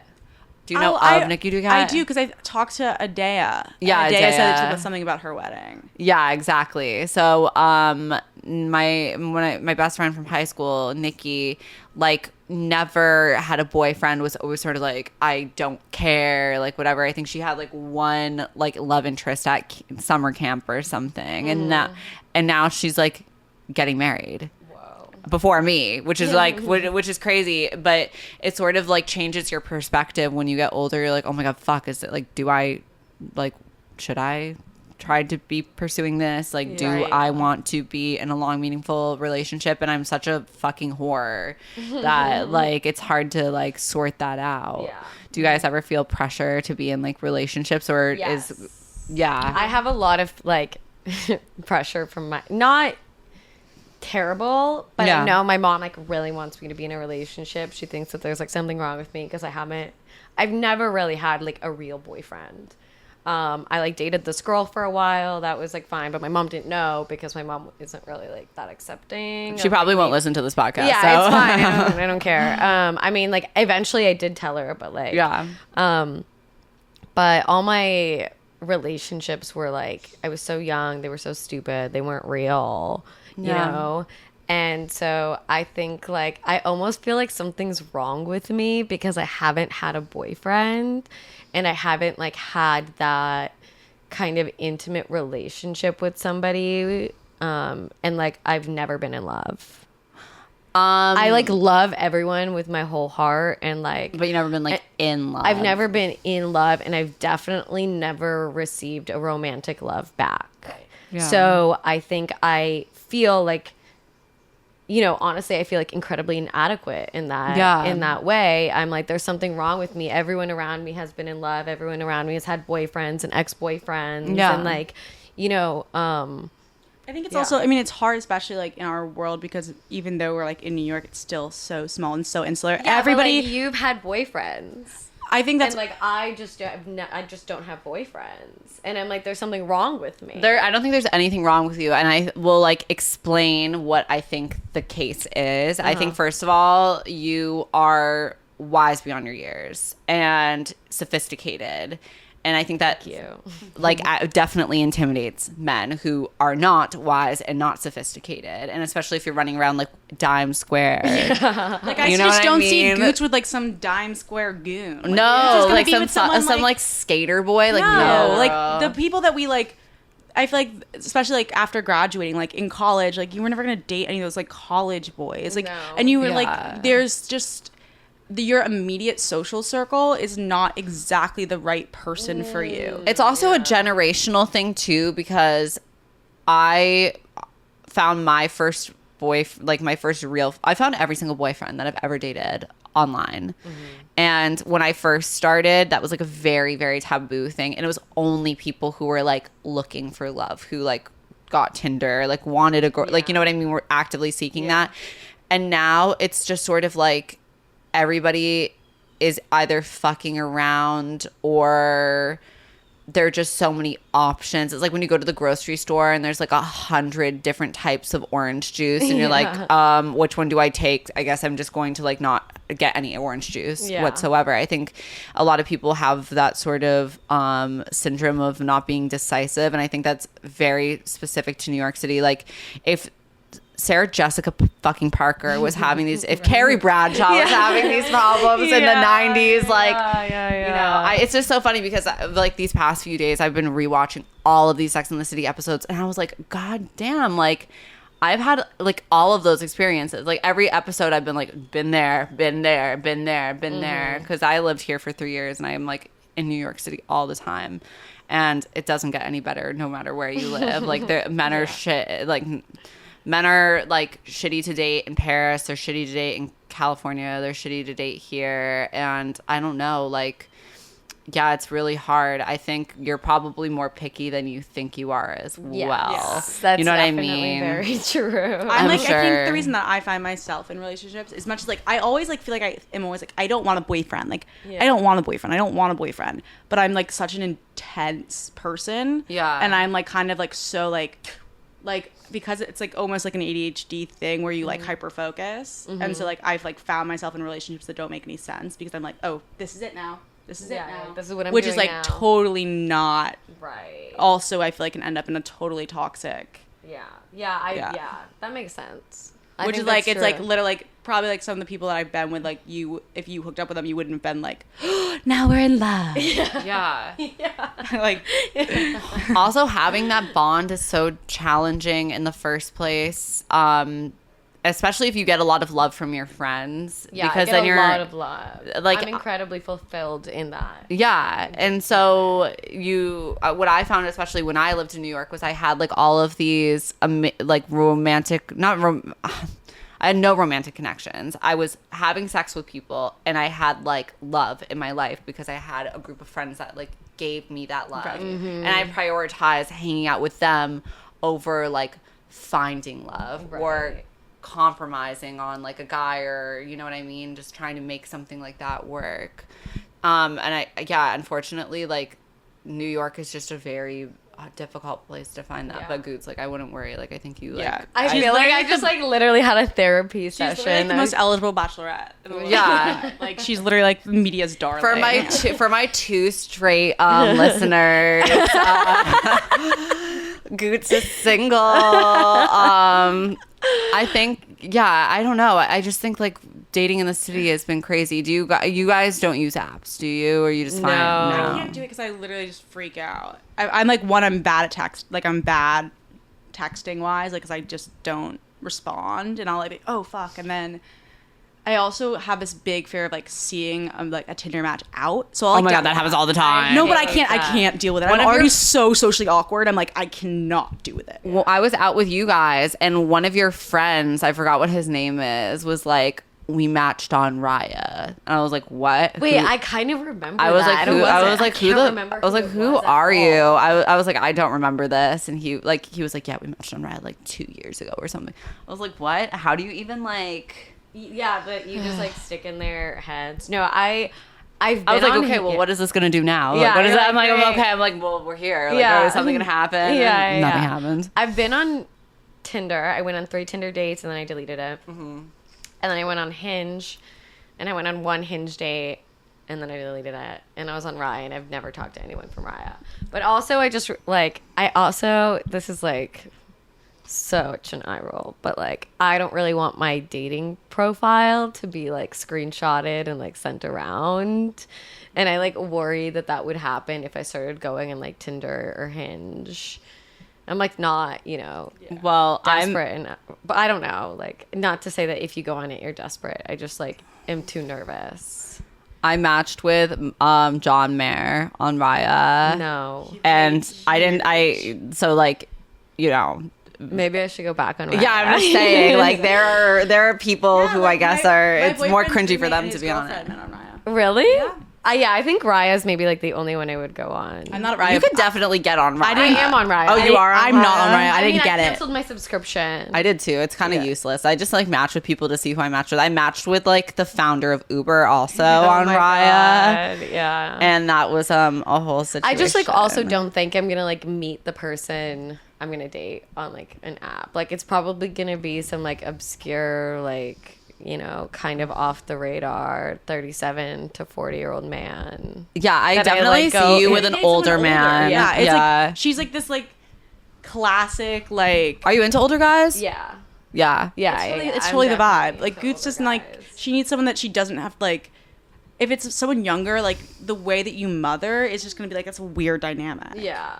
I prefer older men. However, younger men like me more than older men. Interesting. I think because older men are very interested in dating like really like young, like you know what I mean. They want like infantile, like little perversely Lolita-esque. Yeah. women. I mean, the last 2 people I went on dates with, one was 34 and one was like 44. 44. How is the 44-year-old? It was good. It was good. Yeah, it was a nice date. I didn't really realize it was a date, I think, until it was like over. A surprise attack. Yeah. Yeah, I was like, oh, this guy just wants to like hang out with me, and then I like found out a couple of days later that he was like into me, and it was because like I heard through a mutual friend, and I was like, oh my god, I'm such a moron. Like I'm such a moron. Like I did not treat that like it was a date like at all. I feel like that's also another thing that you girls need to be careful with now is like guys being like, I have this business opportunity for you, like let's get lunch and discuss this thing. This has started to happen to me a lot with the podcasting thing. Is like men will be like, hey, like I think I have some guests in mind for you, like, or I think like let's talk about advertisers, like let's get lunch and let's discuss this. Not like, and I'll be like, oh, like that's really nice of this person who I totally don't find physically attractive whatsoever. Like, yeah, for sure. And then you show up and like, you know, you talk about business for the first 20 minutes, and they're like, so like, you know, are you single? Like, what's like going on with that? And like it quickly devolves into it being a date, and like let's get drinks like later, and like let's hang out. Like we have each other. If there was one of us, there's times where I feel like that could have totally happened, but I think that like there's kind of like there's always like the other person who's like, hey, the other person back like to the canal. doesn't let it like make it a date. No, that's a very good thing that you guys have each other, because like like I don't know, every situation that I've been in like that has like divulged into like very clearly the other person wanting sex, and that is then so you awful. then you kind of like back off, and then they get bitter about it. You know what I mean? Yeah, they're like, I was gonna help you. And yeah, like, I was going to help you. Like, no, you were trying to like get in my pants. You wanted your cock sucked. Yeah, and you were, like using my hard work as an entry point. Yeah. That stuff is so sus. I'm trying to think of like any interesting like current events like going on that you guys like want to comment on while we're on the pod. Like anything going on. I'm really glad masks are done. Me too. Super overjoyed. I will say that, and I love going into places and not wearing a mask. I love going into places and not wearing a mask either. I love seeing people's face. I didn't know how important your nose and your mouth was. Yeah. I got like 2 nose jobs during the quarantine though, so it was great for me. Yeah, because you kind I of could like conceal my. No one realized. And now you emerge. Conceal my fucking healing nose. Yeah. No, that was a great time to get work done. I almost got work done. At some point during quarantine, I was gonna get like my chin done, and I ended up having to go back to New York for work. Yeah. So I couldn't. I was in California. I was gonna get some surgery in California and just hang there. And then I had to go back to New York, and so I didn't end up getting the work done. But then there's always time. Dude, there's always time. There'll probably be a new pandemic coming out soon. What do you guys think of like the lab leak theory? Have you heard anything about? What is that? I don't even know what that is. That it originated in a lab. Oh, I kind of I believe that. Yeah, I believe it too. Yes, exactly. It's literally like chemical warfare. Yeah. Like the way they like described the start of COVID was like some guy like used the bathroom at a wet market. They were like someone like might have fucked a bat. Like maybe somebody ate a bat. But the crazy thing about it was like it was the whole lab leak theory thing became like tied to racism, and then like it just was so convenient that like Asian people, you know, started to get assaulted at that time. So it was kind of like when the lab leak theory started to become like a more prominent theory that like probably deserved more merit and more investigation. It was quickly shot down by people being like, well, like that's so racist for you to just like assume like that this happened, blah blah blah. That's like a racist ideology. And then also I don't think it's racist at all, because I think like it's weird. If it originated here, I would say the same thing. Yeah, it's just like a matter of like location. Definitely, you know, I'm not like more inclined to say it was, you know, biological warfare because it happened in China. Yeah, it's biological warfare. I'm inclined to say it was originated in a lab because I think it was originated in a lab. I think it's way more racist to be like, oh, it originated at a wet market. Yeah, because someone ate a bat or fucked a bat. Like that's more racist than being like, no, this was actually like done in a lab by like professionals. And now all this evidence is coming out that like in fact like at this Wuhan Laboratory of Virology or Institute of Virology that like there were bats housed there, and that they were doing gain of function research on novel COVID viruses and like all this stuff, and it's becoming like quite clear that. But I just don't think that liberals are going to bite on that. Absolutely not. They're totally not going to bite. Yeah. And also, like, at this point, it's like, God, I just hope it's like done, Yeah. I don't like care enough to like figure it out, but like I don't know. I have my doubts on the whole thing. Yeah. Being like originated. But I also remember reading this one story that like did not get as much press as it should, and I like maybe I should have fact checked it, but I don't think it was a lie. But that there was like this lab in like India, I think it was, or somewhere that had, was like working on a vaccine and simultaneous like testing it on monkeys. And then one of the monkeys like got loose and like knocked over these vials and like got COVID and like went like in an the episode wilderness. of like something in Cartoon Network. Yeah, but I'm like I don't know. It's like it's totally possible that they didn't like want the virus to spread. Like it's totally possible it was an accident that it got loose. I think it totally is an accident that it got loose. But I think that it's not an accident. I don't think it's an accident that it exists. Yes, yeah, of course. Yeah. And like I just think this is what's so irritating about this for me is that under the Obama administration, this gain of function research was banned. And then like while Trump was president, Fauci re-okayed it. Yeah. And then he was also the one that was like heading the like Right, kind of he the was kind of figurehead of like the COVID I don't know what would you even call him, like exactly, sort of like the patron saint of COVID. The patron saint of COVID. I remember at the beginning of this, I had a friend that was like, Fauci's a terrorist, and I was like, wait, I was like, whoa, dude, you need to calm down, like, Yeah. And now I'm like, wait, she was onto something, I think, like she, might have. It's These a little Trump supporters were kind of right, like it's a little extreme. Like, I don't think Fauci's a terrorist, but like, she was onto something that like I really easily dismissed as like insanity. Yeah, same. I totally dismissed it as insanity. But then like as more time went on, I became more like indoctrinated into like thinking these alternative theories. Well, I think it was so hard, especially after like the Trump presidency and all of that. Just losing faith in all government institutions and stuff and not believing anybody. It was like he seemed like the sane one by comparison. Right. So it sort of became like, okay, well, like I trust him because he's not like one of these, because he's not like fucking Joe Rogan or like, you know what I mean? Or like any of these like right wing like pundits or Candace Owens or like Tucker Carlson or whoever. Right. So he seemed kind of like the rational voice amongst all of the like, psychos. There's so many like agendas. Like there's no such thing as like a actual rational voice. I feel like I don't think so. There's like so much stuff that goes. I think there's like 400 people. I feel like there's so many people that work under like one figurehead like that there's just like so much that goes into everything. So everything is like an agenda. Oh, a crazy thing that happened. Have you seen that video of Kamala Harris telling the Guatemalan refugees like not to come? And she's then like I've seen the meme where come. I'm gonna come. I'm gonna come. No, but I was like, that's crazy that she said that.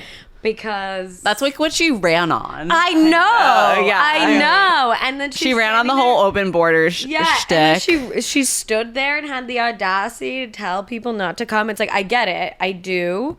But I think she just should have like not said anything. Yeah, definitely. Why did she tell them not to come? Or at least done it in a way that was like not like do not come. Do not like it be could have political been like, about it. Yeah, it could have been like we just simply cannot provide you with the entry that you are going to think you're going to receive. Do not come. Well, I think everybody knew this in the past election that there was no substantive difference between Trump and Biden. Really, it was more just like Donald Trump wanted to be a dictator. Joe Biden was more like establishment. And I think everybody was just more comfortable voting for establishment than voting for like a dictator, which I think was the right choice. Yes, I think so too. I do However, not like Joe Biden. However, she's definitely like major neoliberal. I mean, police state vibes. Definitely. And what do you guys think of like actually on that topic, like, what do you think of Biden and his cognitive decline, or like, what do you guys have any hot takes? Listen, on that? I think they sacrificed Jimmy Carter and he sucked all the youth out of him. That's why he looks so small in that photo, and that's how they're keeping him alive. I think that like Joe Biden, I think being a president will cause anyone to have like cognitive decline. For sure. He's so old. Yeah, and he's really old because it takes a really long time to become president. I literally think anyone who becomes president, like Donald Trump went through cognitive decline. Obama got gray. Obama got gray. I mean, it yeah. ages you. Yeah, like Yeah, definitely. Bernie was even having like he wasn't even president, but like there was like, you know, theories that like he was too old or whatever. I think it's just like a really insane emotion, like mental toll. I mean, listen, I got like a gray hair from us having like 3 like Instagram haters. Like I can't imagine having like a huge part of the country despise you. So no wonder like Joe Biden Versus like the actual, even like beyond the actual job. Yeah. Like just like the pressure of like having that with the public, like the public's well-being like resting in your hands, like fake as much as that is like figuratively, like and not actually literally, but like that responsibility is like gonna put years on your life. Yeah. I'm big Totally. on stress aging you, because I feel like that's my life. Not if you have as much filler and Botox as me. I'm You- ready. I'm ready to start getting work done. I'm at the peak of my life. I need to be like the most beautiful I've ever been. Get the tretinoin. The tretinoin is step number 1. Okay. And then you can start fucking with your face more. Where do I start with tretinoin? I go to a dermatologist. Yeah, you can go to like a dermatologist or your doctor, like whoever, and just be like, can you prescribe me tretinoin? And it's like for adult acne, say like I have like adult acne, I want tretinoin. This really worked for like my sister or something. Right. Like I'd like it. And I just straight up told my doctor, I was like, I don't want to have wrinkles. And she was like, okay, like I'll write it in as like adult acne or whatever. So that's how you get the insurance to cover it, because like Interesting. insurance doesn't cover like I've gotten really into gua sha thanks to TikTok. I know I'm TikTok obsessed. beauty trend. I was like, oh my god, I think I forgot to gua sha this morning. Is it working for you? Oh my, unbelievably so. I actually like, I don't know if it's all in my brain. No, I think it is. But I literally like will look, especially because like, I mean, I think I'm drinking a little bit less heavily than I was like midwinter, and like my face was super puffy. But like, it's definitely like changed my face shape a little bit and made it like much more like skinty. I have more of a jaw definition here. Yeah, you look really good. I like try to do it and then I forget.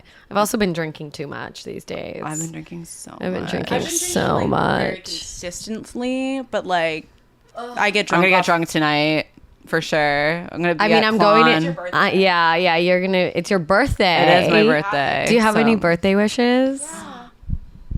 Yeah, what's your manifestation for 27? You're not supposed to say your manifestations, but Okay. however, I'm gonna say it anyways because I Yeah. really like don't care. I am.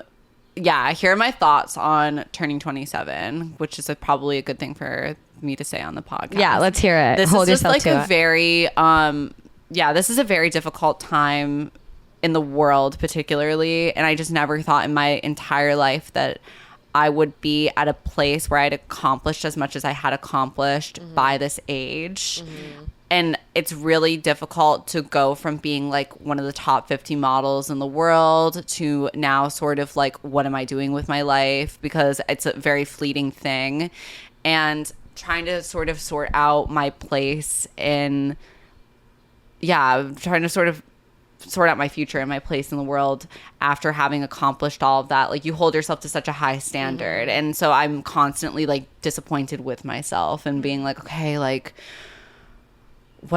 what am I going to do next? Because once your tits have been on the cover of like so many magazines, you can't really get a job at most normal corporate places. And especially because I was a really outspoken model and I talked about, I had very honest opinions about the industry and stuff. And then people find your W magazine article or like wherever where you're talking about how fucked up the fashion industry is, which is all true and legitimate. But like, people don't want to hire somebody who critiques their own industry. They don't want to hire somebody who like bites the hand that feeds them, understandably. And I put myself in that position, so I'm trying to like do what I can with it. And I actually really enjoyed the whole podcasting thing and like the YouTube thing, and people told me like I should do like the YouTube thing forever. And so now I'm finally doing it and trying to do it like in my own special way and interviewing people that I like obviously love and adore and respect. But I just am so sort of like, what now? I think like, but many people at 27 feel that way. Yeah, they're like, totally. do I get married? Like, what career path do I take? And It's like a quarter life crisis. Like, I had a quarter life crisis before. It's not even a quarter life crisis for me, as more of a like, I mean, you were literally like at the top of the world, and so you're gonna hold yourself to those standards, I think, like for a long time, even though like this is really great what you're doing, and you're gonna like find an outlet that like makes you feel like as good as like those other things did. Definitely. And I mean, I want to accomplish a bunch of amazing things in my life, but turning 27, I think you're sort of like at the end of an era or a decade in your life where you sort of are carefree and can get away with a bunch of shit, and it's not really, things aren't really as important as maybe they are later in life. And now you're confronting your adulthood in such a serious way at my age, and you know, you have to start taking care of your body more, and you can't just fuck around as much, and you have to have, your ambition counts way more at this point in your life than it does at other points. But also at the same time,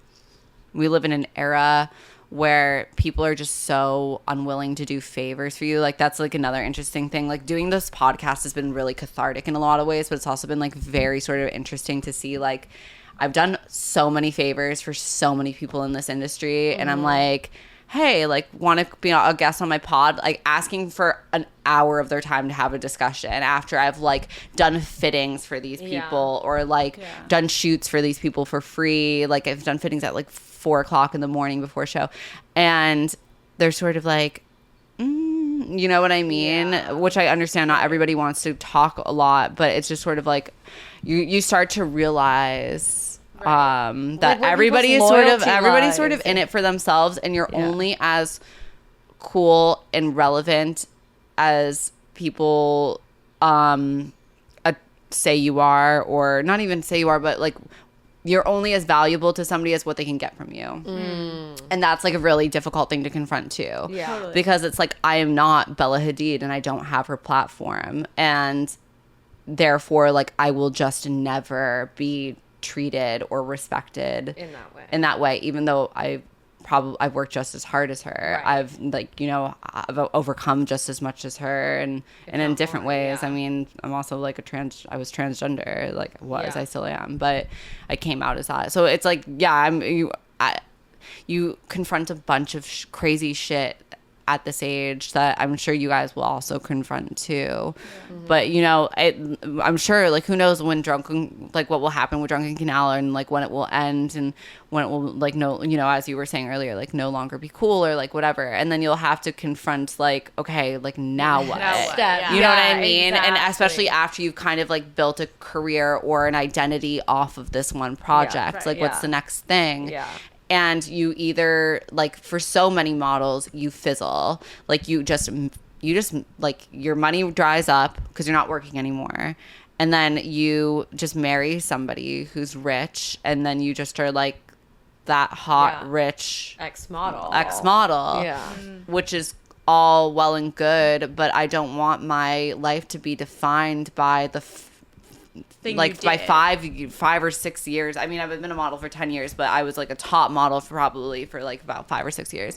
So like by those 5 or 6 years of my life, like you have a lot more to offer. I have a lot more to offer, and I felt like I, was only, just like I was only valued for the way I walked, and being the token trans girl. This is like really great then, because you're able to like have your voice heard. Like literally heard. Yeah. Sometimes people want to hear it, sometimes they don't. Wait, so what is your goal for 27? My goal for 27, or like, what are you trying to manifest? What am I trying to manifest? I guess I am trying to manifest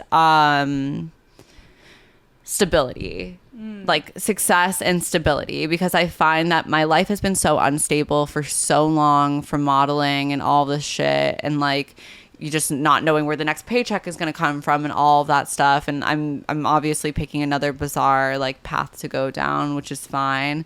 But it would be nice to have sort of like some success in this so I could like make some money and, you know, be able to be like, okay, now I don't need to like rely on doing some Instagram post for some random brand to make a coin. And now I can sort of just do a 3-minute ad in my podcast and do the same thing and make the same amount of money, or have like Patreon subscribers or whatever. I haven't really crossed that bridge yet because the pod is so new, but it's actually being received rather well for it being so new. So I think like the goal is to, whatever I end up doing, who knows, like people are always constantly contacting me also to be like on TV shows and like to act and all that stuff, and like that I haven't really found the right project for me that I'm like down to do that with. But who knows, maybe it's something like, I have no fucking clue. I'm manifesting the next chapter. That's all. so And good. stability. That's perfect. Period. And I know I've like been rambling about this, but it's weird. It's like, it's a lot to confront at once. Totally. You know, being 26 is still feels young to me. But Yeah, 27 but 27 is like it's the It next does, chapter. yeah, but I I'm- think stability is like the perfect thing to wish for, because everything else will follow. I hope so. Yeah. But I don't want to not be fun anymore. No, and that's be so stable. true. That's like the hard part. Is so Yeah. many people sacrifice having a life in pursuit of stability so they can. I mean, yeah, you'll find fun because you're a fun person. Bitch, I am a mess. But anyways, I think that's like a kind of a good place to end it. Yeah, I think that's good. Yeah, I loved talking to you guys was for so this good. long. Yeah. I think like you were such amazing guests, and the Drunken Canal is such a spectacular project. Thank and you. I can't wait to see the next issue. When is the next issue coming out for people? The 21st of July. 23rd. 23rd of July. Do you guys want to plug your social media? Yeah, and it's notes from summer camp theme. the theme is notes from summer camp. So it's like a play on notes on camp. But it's notes from camp. Yeah, yeah. oh word. It's cool. But thank you so much for having us.